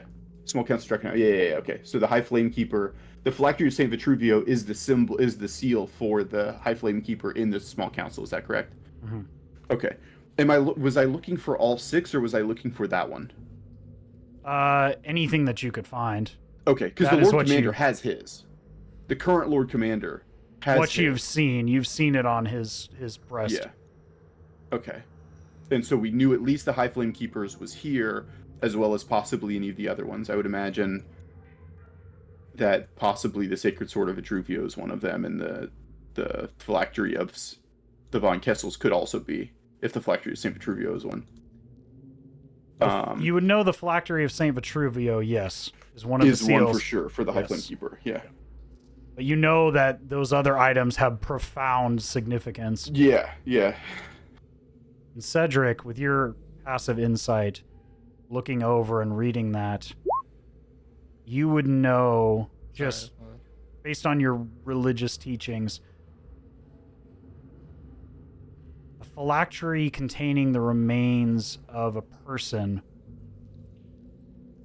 could be used to scry and find individuals tied by blood to that individual. Sure, so like you said, kind of like a paternity test of sort or blood matching. Oh, so that's cool. You also see the significant items. Those, you recognize the name Ignatius immediately. It is well known. This powerful relic class sword that was wielded by the Saint Vitruvio, the first paladin of the Silver Order and the Sacred Flame. And it is inventoried somewhere here in this catacomb. In addition to his phylactery. Oh, so that's not in this room that we're in right now? You don't see it anywhere in this room. Okay. It would not be able to be stored in one of these trunks, but it is somewhere on these grounds. Okay, got it.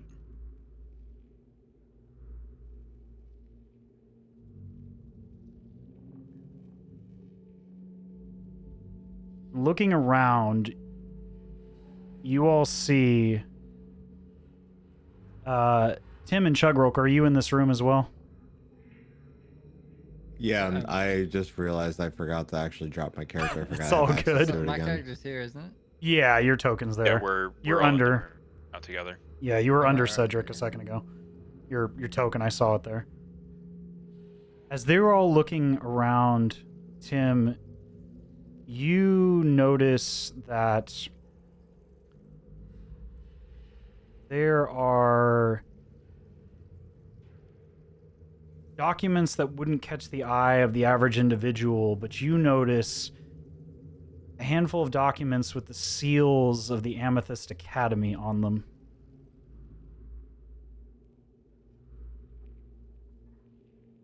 What would you like to do? I want to read them. Okay. You lift up the documents, and at first they appear quite old. They are dated, several of them almost over 100 years old now. But the general gist of it as you read is a sort of IOU, an agreement, a sort of a bill to be paid by the Amethyst Academy, specifically to do with matters of royal succession.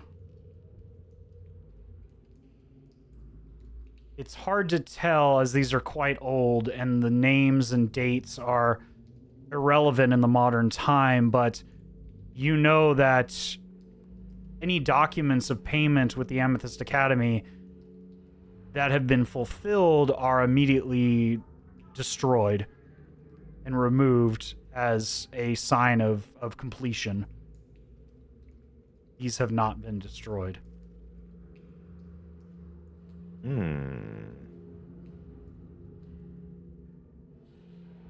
You also notice that it is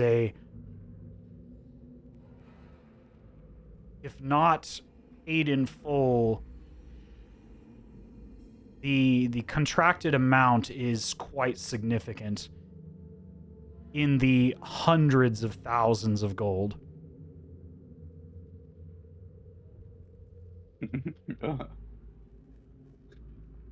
Eat. Okay. I would like to.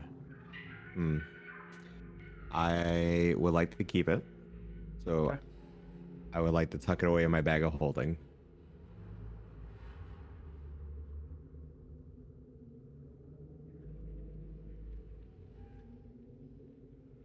At this point, you all have found a number of interesting documents, as well as various... Oh, getting feedback somewhere. I hit my mic. Oh, Yeah, okay. I hit my mic. Sorry, my bad. Sorry. Various stored remains of the von Kessel dynasty going back nearly 12 generations. As you read the dates going back to the earliest von Kessels, and opposing on the opposite side, you even see phylacteries containing remains of the von Drakens, whom the city's original namesake stems from.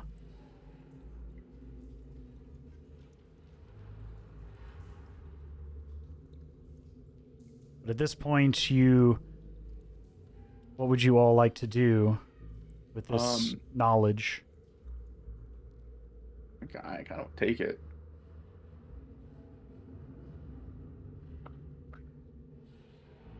These things fragile? And they're like the vials. The phylacteries.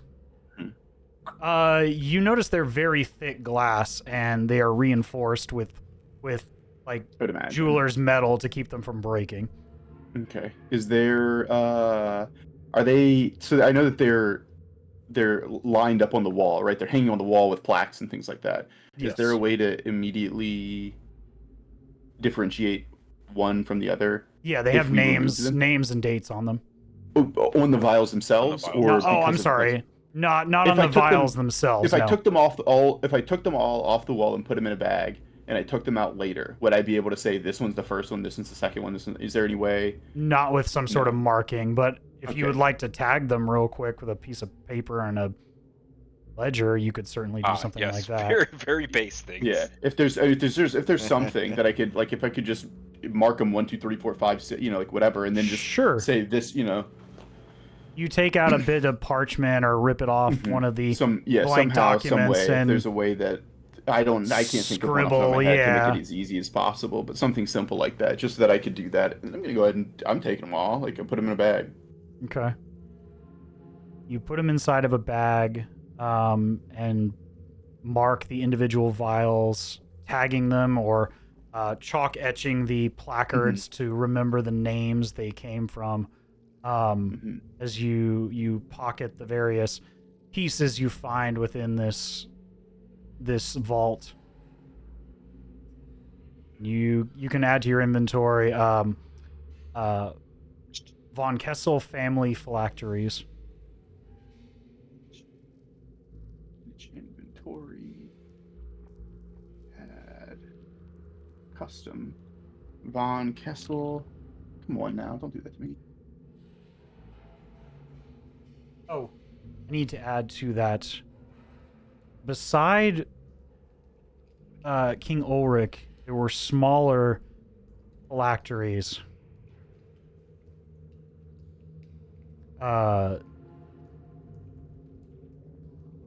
There are 3 accompanying said phylactery that was marked that were not noted. 3 smaller phylacteries in that same alcove. But they did not have any type of notation with Totally them. unmarked. Nothing notable about them at all. They look very similar to the kings, but they don't have names or dates associated with them.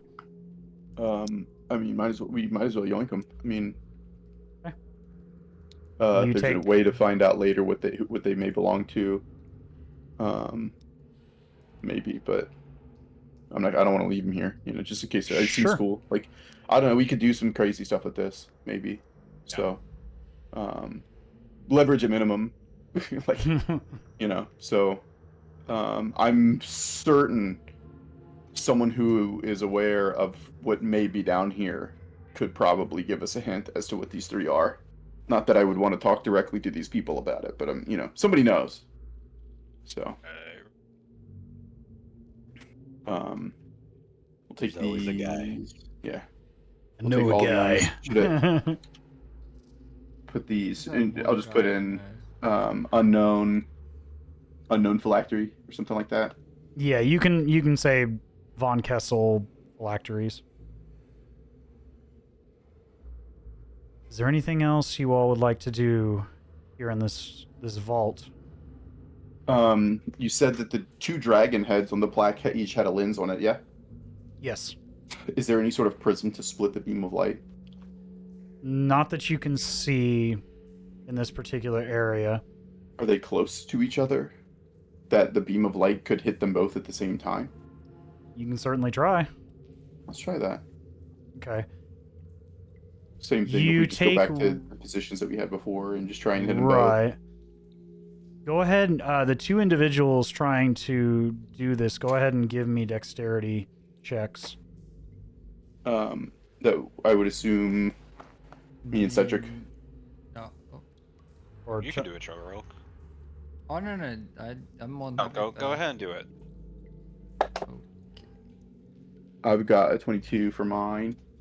Okay. Waste.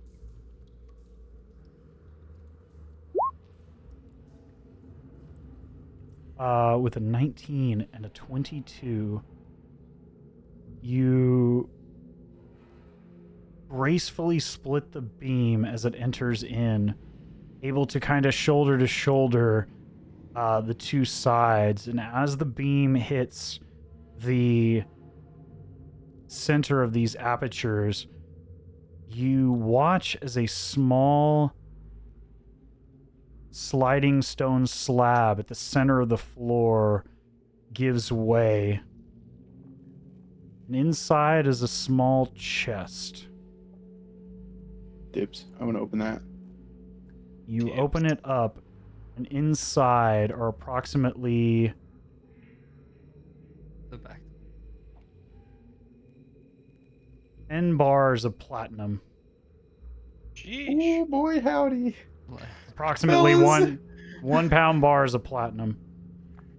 And at this one, I'll look at Cedric and say, "See, I told you there was cool shit in here."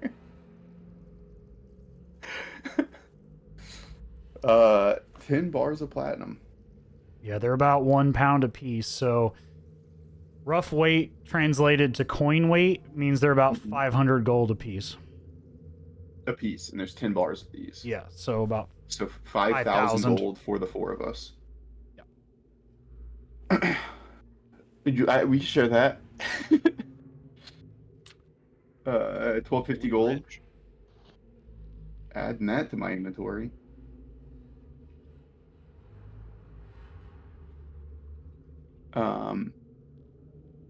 Take all that out, close the chest, put it back in. Leave it for somebody else to find it empty. I don't care. It looks to be some type of bug out fund, if you will. Yeah, we dug it out. That's for sure. So at this point, I believe that's all the lenses we found. Yeah. There's the one on the then opposite there's side of the hall. Yeah, in this room. I mean, because there's the Yeah, there's no regular other door, lenses that you can see in this room. There's the regular door, and then what I presume to be another door all the way down on the east side that I ignored earlier. Yes. So if we could get back to these other ones. I'm excited about all this money we got. I mean, when are we splitting that dosh, baby? How much money do I actually? I swear, like, how much money do we have, and how much money do I have? I'm poor as. Yeah, look at your So- character sheet, bruh. I had before this. I only Yeah, had that's four. what- I had that's what I 400 want. gold. 400 gold with a little bit of change, basically, is what I had, and now I have 1,600 gold, which is fantastic. Right, yeah, I got 150 gold. Yeah, that's why. So add 1250 to that, baby.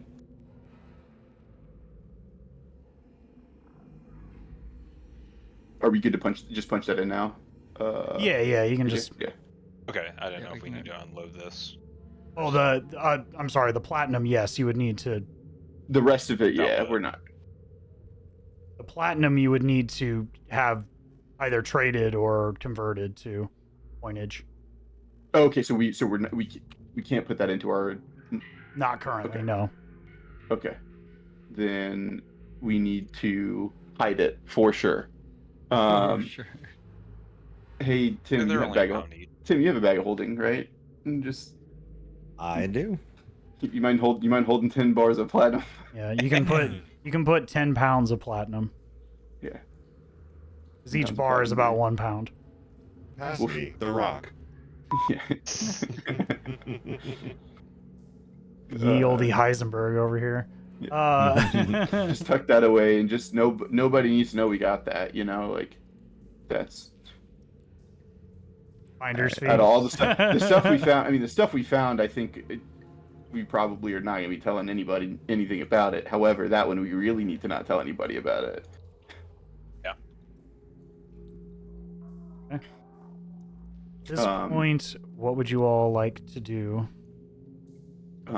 I would like to open this next door if anybody else would like to help me because I cannot do it alone. I can't help you. I can't help you with that.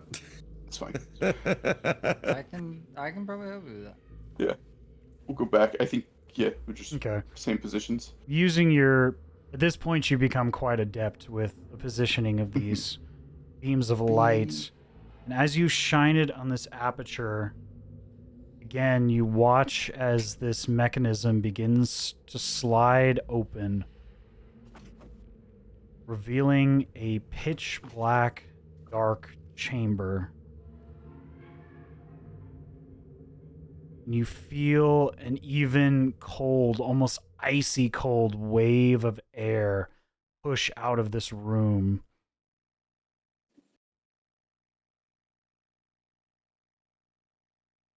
There be ghosts. And as the door slides open, Well, a library. sorrowed voice echoes out from inside, and you hear, "Who opens the doors? Can we close it? Can we close it? Intruders I'm not in the answering. catacombs." I don't answer this question. I need everyone to roll initiative. I just don't want to do this. Shit.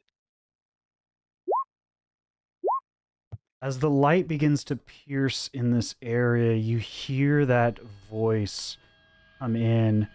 As that beam of light begins to pass through, you hear this. You see a shadowy form move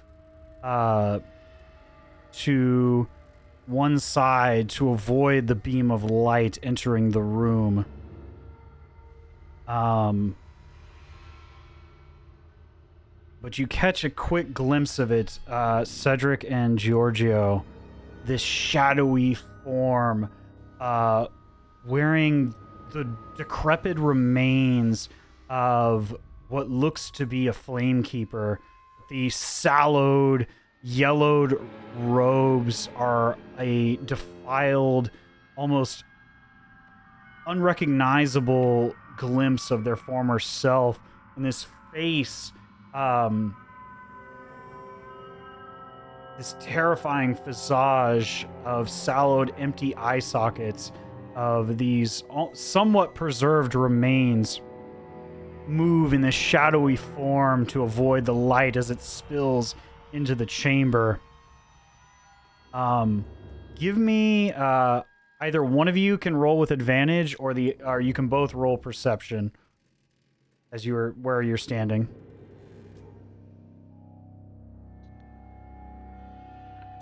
Each I'll- individually roll. Okay. It's a perception, correct? Yes. Perception is... Ooh, that's +5. You do not see 17. shit but shadowy figure. I got 17. 17. You see the subtle glint of what looks like a set of rosary beads ending in a similar vial to what you saw hanging inside the vault, hanging around the neck of this defiled looking shadowy form. Go ahead and drop approximately where you saw this humanoid creature on the map. But other than the beam of light that's entering through this door, the last place you saw it was approximately... Whoops. Oh, I can't move. Okay, there we go. It was right here, just behind one of these tables, just before the beam. It powered away from the beam and moved to the right. Okay. But You said I saw the thing around its neck. I'll ask Cedric, did you see that? What is that? Do you know what that is? Shadowy figure. I will then describe the thing around his neck that I saw. With rosary beads. It ended with a vial or something. I have no idea what that is. Do you know who this might be? From the brief description you got, it sounds like another phylactery. Oh, the thing around his neck is another phylactery. Based on the brief description that Giorgio gives you. Mm-hmm. But with that, Guardians of the Tomb. Cedric, you are up first. What would you like to do? I am. So we have an extra mirror shield at this point. I'm You not do? mistaken. Mhm. I'm gonna go ahead and pick up that mirror shield. Wherever it is, I don't know where it was.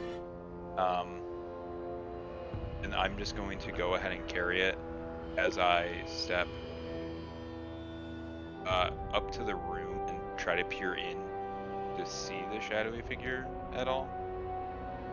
You do see that figure, and you also sense movement up to your right, approximately here, and another motioning form in the pitch black darkness here. You can't tell what it is as you do not have dark vision, but you do see the shadowy form here, and as you got closer, you can see something dangling from its neck, as you were told by Giorgio. Okay.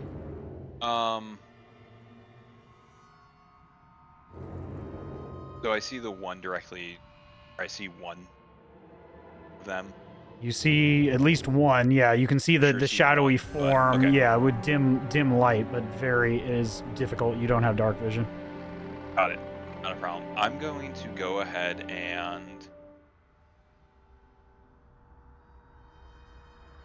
cast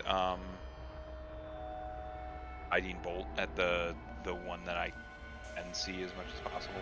Okay. This will be at disadvantage as this is dim light. Sure. So yeah, go ahead. Oh, I did it. That's fine. That's 13 and a 13. 21. A 13 just hits Sick. against this creature. Give me just a moment here.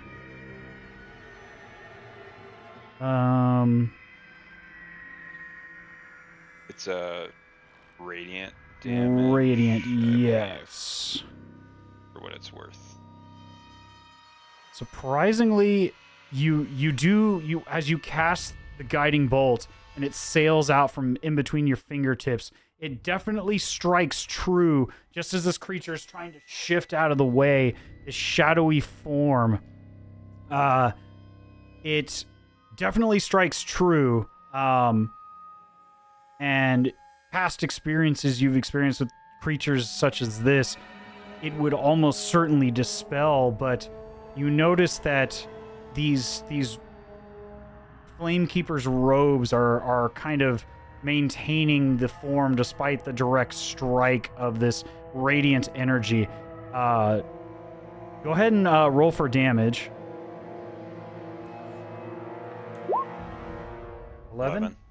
It definitely hits in full. It doesn't seem like it's diminished in any way, but perhaps not amplified against a creature that would otherwise be mostly shadow. That makes sense. Yep. And then I'll go ahead and also cast my spiritual. Your spiritual. I'll cast my spiritual weapon in there. Okay.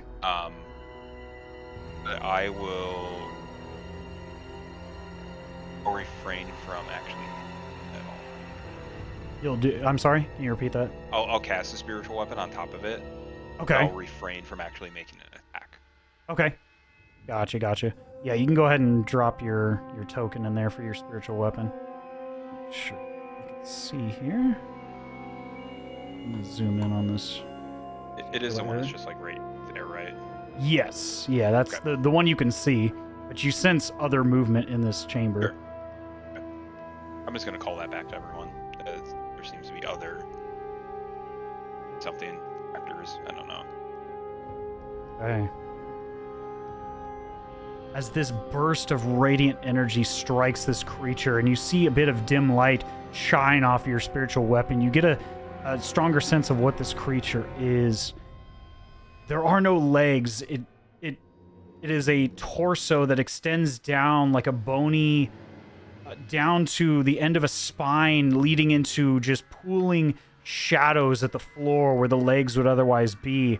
But you see the vestments of a Flamekeeper resting upon the bony remains of the shoulders, tattered and worn as they dip into the shadowy form, and directly hanging around the bony taut flesh of the neck. You see very clearly now this hanging phylactery, not unlike the ones that you saw inside the previous chamber. But this one far more ornate. A silvered color, top and bottom. The beads, these beautiful, almost moonlight-like pearls that hang down into this this silvered phylactery, containing just the ever so faintest drops of reddish blood suspended inside glass.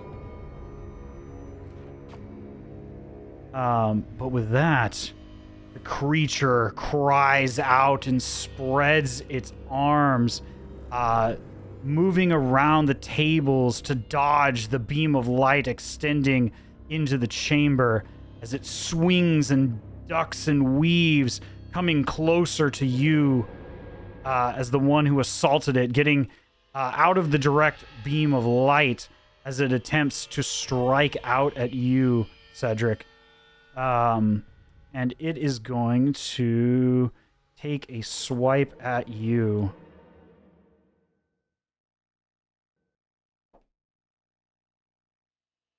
Getting a 24 to hit. Yeah. Okay. That hits. Damn.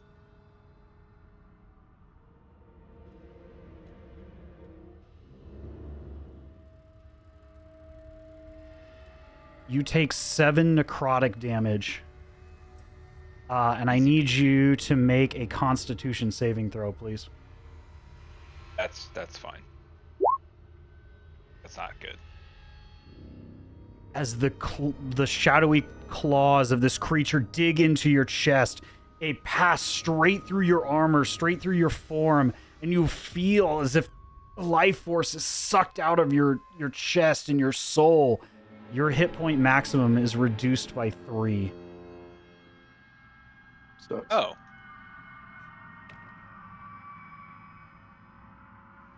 Permanently? Until you take a long rest. Or Like, have until some I other means decide. of deterring this effect. Okay. But let me see here. That is all for them. Tim, we are back to you. What would you like to do, sir? Please. Here's a question for the group. Yeah, go ahead. Do we want to destroy the amulet or the necklace that's on him, or aim for it? Think that might have anything to do with it? I doubt it. Good shout, Okay. though. Just trying to figure some things out. Okay. So if I go wait, okay, so I can go right next to Cedric, so that's 30. Where's Scissors Snips? Okay, there you go. Gotta stay on me. Come on, sis. Snips. Come on, Snips. And then what can I do?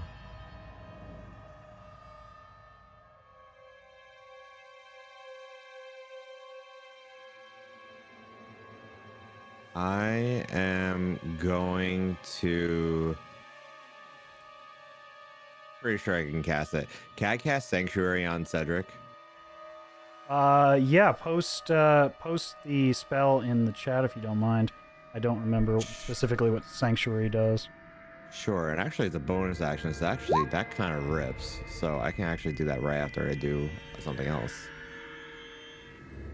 Yeah, can you post the there's an option to put in Oh, my bad. VTTV. I thought I did. Yeah, I Yeah. thought I clicked the... Yeah, you can post where the is it? description of it. There we How go. about that? Okay, cool. You ward a creature with the range against the attack until the spell ends. Any creature who targets the warded creature with an attack or a harmful spell must first make a wisdom saving throw, or on a failed save, the creature must choose a new target or lose the attack or spell. This spell doesn't protect the warded creature from area effect attacks such as Explosion of a Fireball. Got it. Okay. Bless you, Tim. Tim, you reach out your hand. Is it a touch spell or is it a... It just says I ward a creature within range. Right, It's range not is 30 it's feet. not a Okay. touch spell. Okay. You reach out, and Cedric, you feel this warm, bit of like a sear, but not like almost like a sunburn at best. This warmth as this arcane sigil appears upon your shoulder as the sanctuary effect takes hold. Nice. Is there anything else you'd like to do, Tim? Yeah, I'm actually gonna cast Firebolt because Sanctuary is a bonus action, so I'm gonna actually try to cast Firebolt. Okay. I don't believe you can cast 2 spells in the same turn unless you have meta magic. Oh, I thought just because Sanctuary is a bonus action, I could just do it. Okay. Yeah, If I can't, then it's fine. Right. I don't think you can cast 2 spells in the same turn. You can with certain sorcerer abilities, called Quicken Spell, but I don't believe you can cast 2 in the same turn. Let me double check that. Even if my Firebolt is considered Cantrip. a cantrip. That's what I don't know. I know you Can with definitely. cantrips. Is it a cantrip? Okay. Let me double check. All right. I'm just double checking. No, you're good. Don't worry about it. I know you can't cast 2 leveled. I don't know about a cantrip. That though. makes that makes no sense. 2 leveled spells for sure you cannot do cantrip.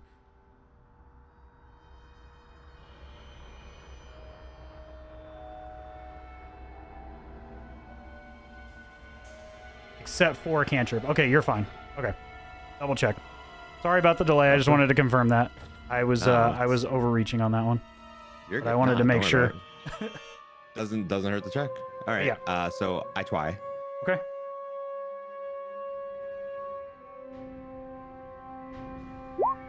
Yikes. 12. 12 unfortunately just misses wide as It's you. with advantage, by the way. Oh, that's right. You do have advantage because of the guiding bolt. So go ahead and roll again. Oh, okay. I forgot about the guiding bolt. Good looking out. Fucking Let's go. okay. Christ, I Oh. was so close to 18. That's so fucking obnoxious, Brad took all bro. the D20 rolls. Sorry. Do you have a? Can you chrono your dice? I can, but I'm not gonna waste it Not on this this. one, not this one. Unfortunately, I even don't with think it's that serious. the reflective light of the guiding bolts, you just miss wide of this slightly incorporeal creature as it sails through, and you think you strike, but you watch as the firebolt strikes the wall behind. But in that process, as the firebolt hits the wall, you see this other horrifying visage appear for a flashing moment behind the shadowy creature. Whoops, that is not the right token. I'm sorry. That is not the right one. This more feminine-looking form, wearing again the robes of a flamekeeper, but this elongated form of shadow extending down, and you, Tim, with the searing flame hitting the wall, you get this sort of, as it enters your body, your form, your nostrils, this scent, this charged scent that you get, similar to being around some sort of contaminated object. Now that your focus is upon this creature. Oh, yikes. In fact, I will go ahead and show you guys what this creature looks like. Let me add that to your journals here. Okay. Let's look at this abomination.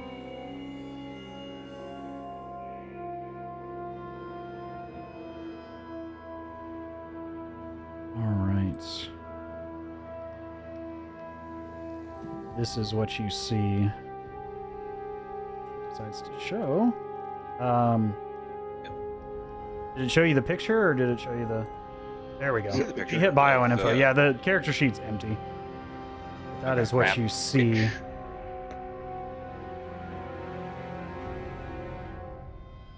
You see again this hanging sort of lantern in their hand as well, but not lit currently.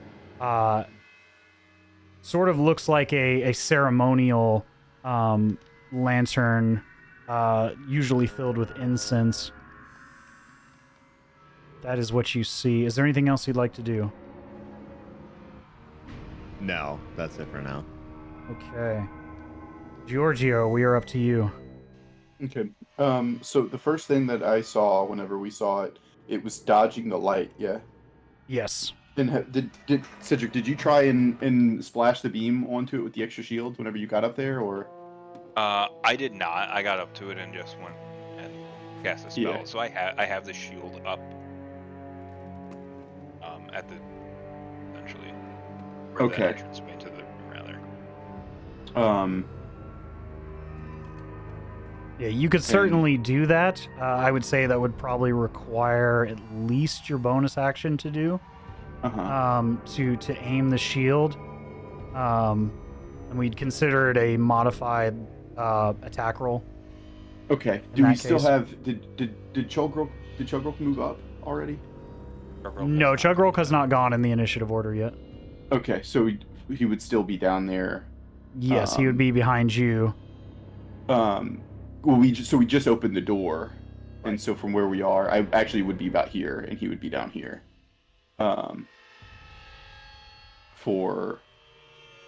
Right, because we opened the door, and then that's when the initiative started. I'm not going to be picky about it. It's up to y'all. Okay, well, just because once we start to move, we lose the chain of beams. That's true. Yeah, you would need to have somebody there. You would need to have somebody below. Yeah, if Chugrulk is still down there because no one has moved since we rolled initiative, Chugrulk presumably wouldn't have left his spot yet, and because he didn't have the chance to. No, you would need to. If you're intending to move the beam, somebody would need to be standing here. Right. So what I'm saying is, to open the door, I would have had to be like our tokens are out of place. I would have had to be here, and Chugrulk would have had to have been there. If you're gonna be really specific, it's like I was also made it very clear that I wanted to be the one that opened the door, like at the door. So like I'd be in that specific spot. For the last one to get into this extra side room. Right. Yeah. So I'm just saying, like, if you're gonna be like, I don't think we need to do that though. Like, it's up to you. Well, I believe it would just be free damage on the guy if we had everybody there, but it's fine. So I'm what? So. I'm down now. I don't have. I don't know would where have. I would have been. But yeah, in your current positions, the beam would not be there what at I'm saying all. is to open the door, one of us would have been here and one of us would have been down here. Presumably, you would have gone down to reflect it to me so that I could open the door because I was saying let's open. You know. So if that's the case, then do I have? Can I bounce the beam to anyone that we can see from here? Because if not, then it from doesn't where even you're matter. standing there, you can certainly try, to bounce it off of the shield that Cedric still has in his opposite hand. Yeah. He has Warcaster, so he can cast with one hand, or through a shield. So that would certainly work. Should I make it? You said a modified attack roll. Make an attack roll and add your. Since this is kind of an aiming thing with range, add your Dex modifier to it. Okay, so just and you're proficient with shields, so add your proficiency bonus too. Yeah, I am. Okay, cool. So +3, +2, so +5 on the roll. Right. This is a 15, so a 20. 20 absolutely hits as you just managed to clip the end of this creature. So it's this one right here that I'm pointing at. Right. Yeah. Go ahead and roll me. Roll 2d6 and add your dexterity bonus. 2d6 plus dex. So that's going to be a 6 and a 3. And then my dex bonus is also 2. So that's going to be 11 damage. 11? Yeah. That would be 11 radiant as the sunlight bounces ever so carefully as you are managed to aim it off of the end.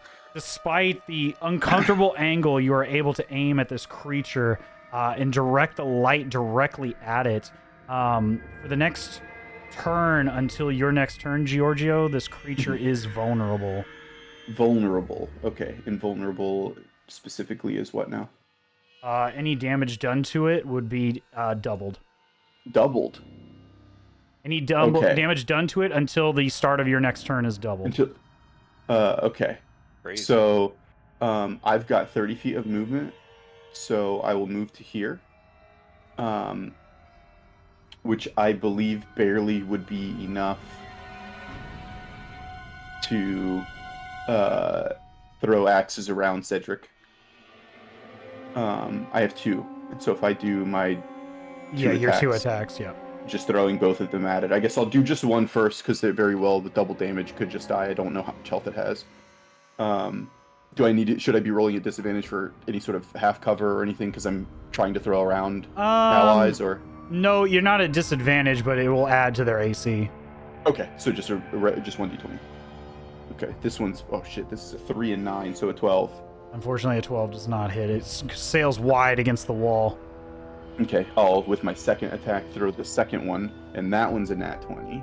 The nat 20. Go ahead and roll the damage. See it. So it's going to be 1d6 and 6. So I rolled a 6, so that's 12 damage. We're doubling our dice rolls, right? So 12 damage plus 6 is 18, and then doubled that. Yes. Solid blow as this creature corporealizes for a moment after being struck with this beam of light, as it I see. this shrill screech as it cries out, and this axe strikes it dead center in the most solid center mass, doing a significant amount of damage. This creature is bloodied. And that is all that I am able to do. You got a bloody ghost. Bloody to ghost. I Dustied. blasted it with enough light that it Dustied. turned into something real. Okay. Is there anything else you'd like to do? No, that's all. I can't do Okay. anything else from here. With the strike against this creature and the loud wail, you now hear a symphony of a pair more of these shrill wail cries and screeches from the darkened abyss. As the shield drops and the light fades, you watch as these creatures sail straight through the solid objects. One coming towards you, Cedric, the closest, and another appearing out of the darkness of this room. Yeah, more than enough as they swing forward towards you, Tim, being the closest to the front of the door. Let's see here. The first, the one closest to you, Cedric, is you watch as the chest expands as air fills the lungs, followed by this bellowing screech that echoes down the chamber. I need Cedric, Tim, and Georgio to all make intelligence saving throws, please.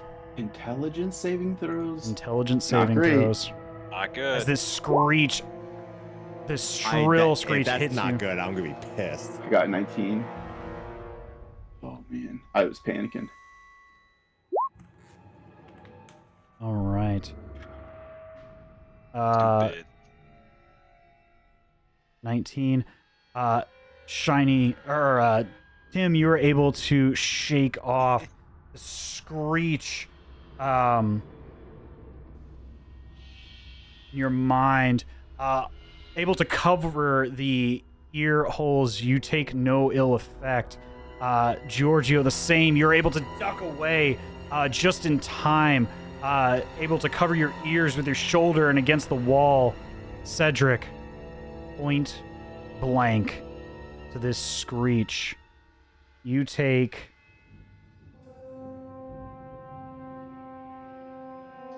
7 psychic damage, and you are incapacitated until the end of your next turn. So this was just a general area of effect spell. Yes. Yeah, the only one that was not in the radius was Chugrulk. And I'm sorry, it was how much damage? My apologies. 7 psychic. Yeah, I was like looking to just to make sure. I was like, damn it. Yeah, he's around the wall and then some, so it would not quite reach.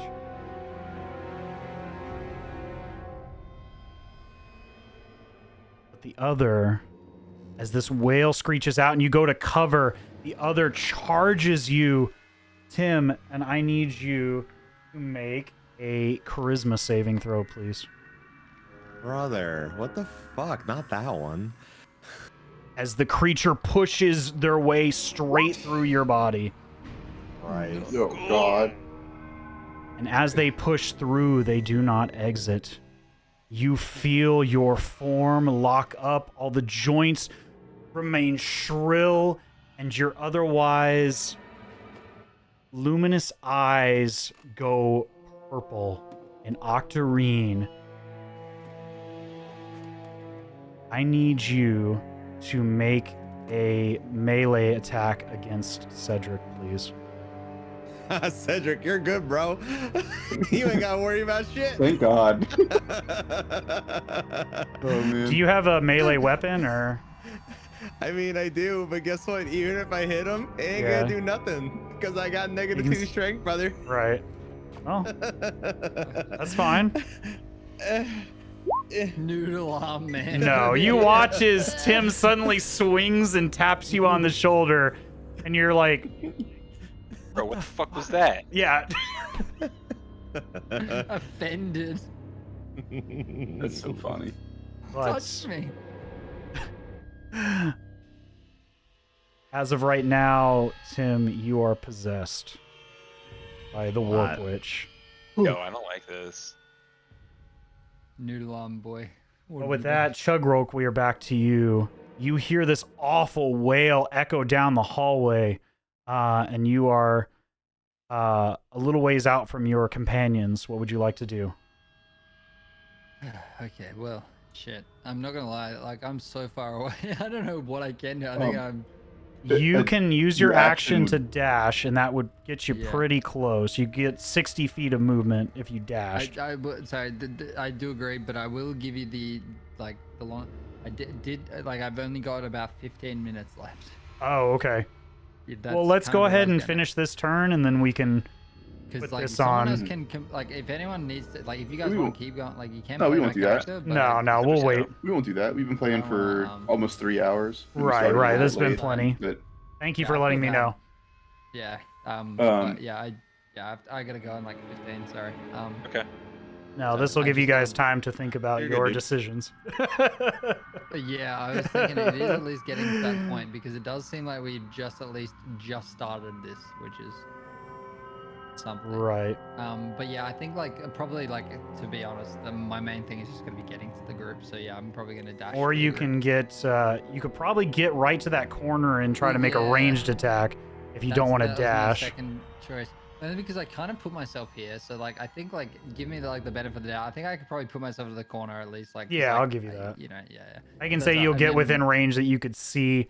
They'll have some- half cover, but that doesn't Yeah. mean it's at disadvantage. It just means they have a higher At least AC. then I can do so. Otherwise, I'm just gonna dash to the group and that's it. So I'll at least go here and then I'll throw something. Okay, go ahead. So and my we'll- thunder thrust is done because I haven't had a long rest. So I'm Right. gonna just use my crossbow, I think. Okay, and which one are you targeting? Yeah, I'm just trying to figure that out. I think they just these two have path cut away. I can't ping. Just the two that are like inside of me are the ones that I can see. I can't see the one around the corner. Can I? Well, the one, I should take this one off the board because it is actually inside Tim right now. Oh. So you see the Okay. one in front of Cedric and barely the yeah. the edge of something around the corner in front of him. I'll probably go for the one in front of Cedric then. Okay. All right, I'm gonna go for it with my crossbow. All right. Why are none of my buttons? Oh, It's there just taking a hot minute. Your 21 absolutely hits. It sails into this creature. Go ahead and roll for damage. 8. This is just a regular crossbow, correct? Yeah. You watch as the bolt certainly hits and does make contact, but doesn't quite seem to make as much purchase as you might think with this physical attack on this more incorporeal creature. But it does damage it slightly. Okay. Well then, in that case, my second one.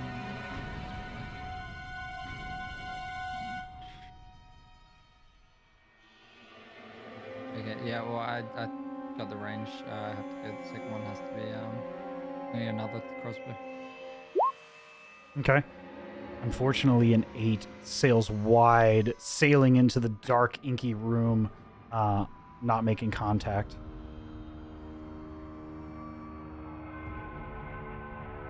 Right, and with that, I think, what have I got here? Have I got any other?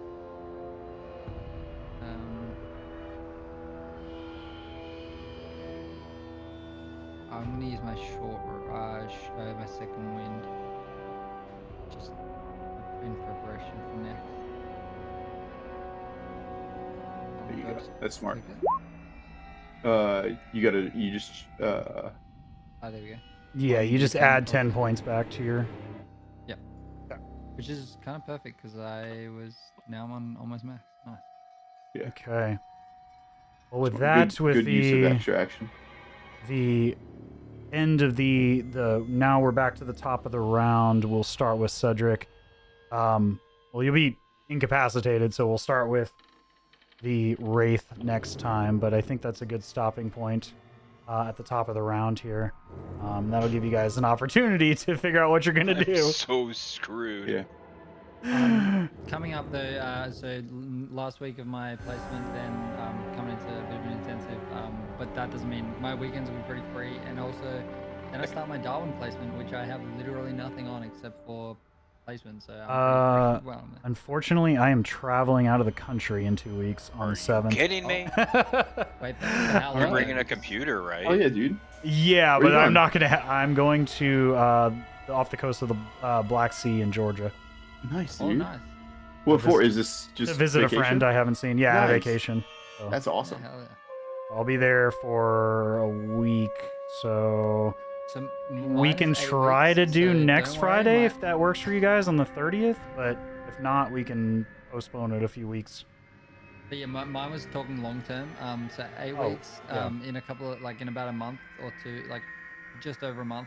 I'm going to Darwin, another state for 2 months. Okay. So I'll just have my laptop and I'll just be doing placement. So I can pretty much work out whenever if we're up there and I don't have placements. I will be mostly free. I'm gonna be gone from home for a few weeks, I think, but I'm gonna have a computer with me if something does work out.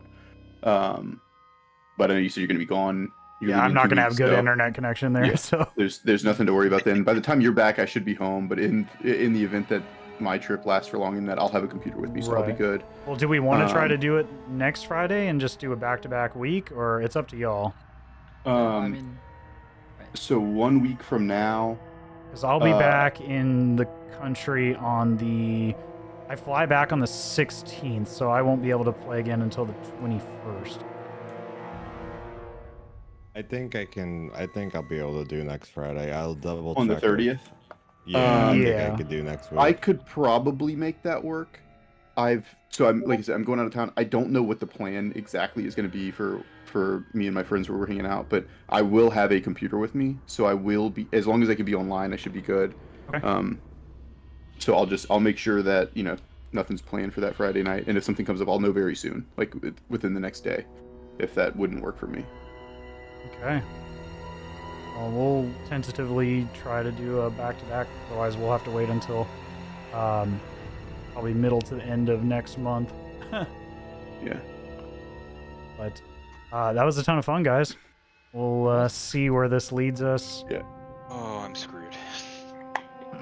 Yeah. So You don't just, have a fucking. My ghost in question you, to bro. y'all, and yeah. I'm giving you some leeway here. Given that you were searching, would you all have liked to retroactively have taken a short rest? Oh, I would have loved that. So I'll Nobody tell you asked in- about it while you were searching the cathedral. 'Cause that and the catacombs, it would have taken you about an hour. Okay, I'll tell you right now, I would not have waited for a short rest. yeah, I was gonna say that's my But only thing. is that what in, the- in character, Giorgio would not have, but that Mhm. doesn't mean that you guys couldn't have while I was doing shit, right? Like I started by myself, right? Like Yeah. so, and I just that's- bring it up because probably would nobody asked. So yeah, didn't Yeah, I I- probably would have just followed Giorgio once I had any sort of feeling that I'm giving you guys the benefit of the doubt. If you thought you would have taken a long rest, or a short rest. Yeah, I appreciate that, but personally in character, Giorgio would not have, and so I won't take you up on that offer. Okay. Just because he wouldn't have. Yeah, that's fine. Okay. I feel like if anyone was gonna, maybe me and Shiny, but I feel like well, the whole group like, would have to all make would that have- decision. Yeah, that's what I meant. Yeah. Yeah, exactly. Like, is I feel that- like Shiny and I were the only ones in character, like actually, like not like, whereas like you were like clearly in a rush. That's you know, true. like, Yeah, so you were like quiet. JJ, like, is it possible give that I could have started looking around, looking for the things that I was looking for? Because again, I wasn't like Giorgio is not going to be telling everybody what he's looking for. Right. Could I walk off and start looking for things while I'm checking the side rooms and the doors, and then figuring out, going around trying to figure out the puzzle about the middle, and then just pushing the doors open?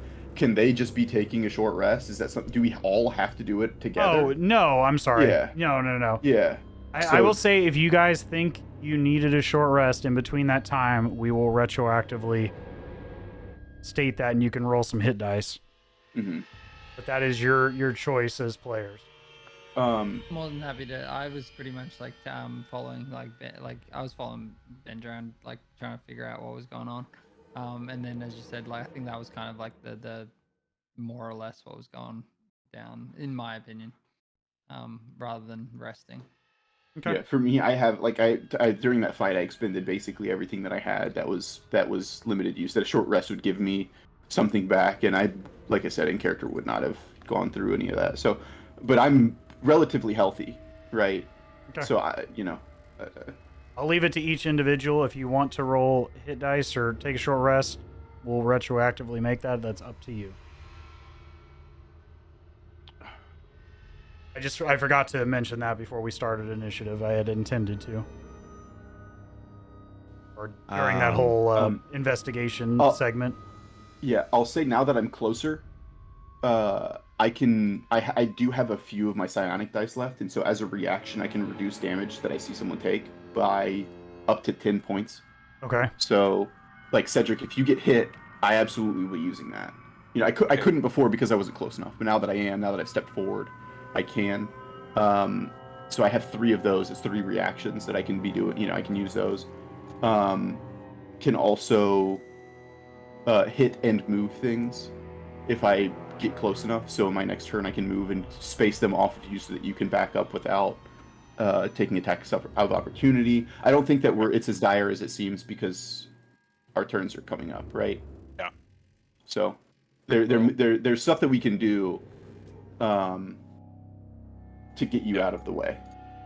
Well, we'll be fine. Sure.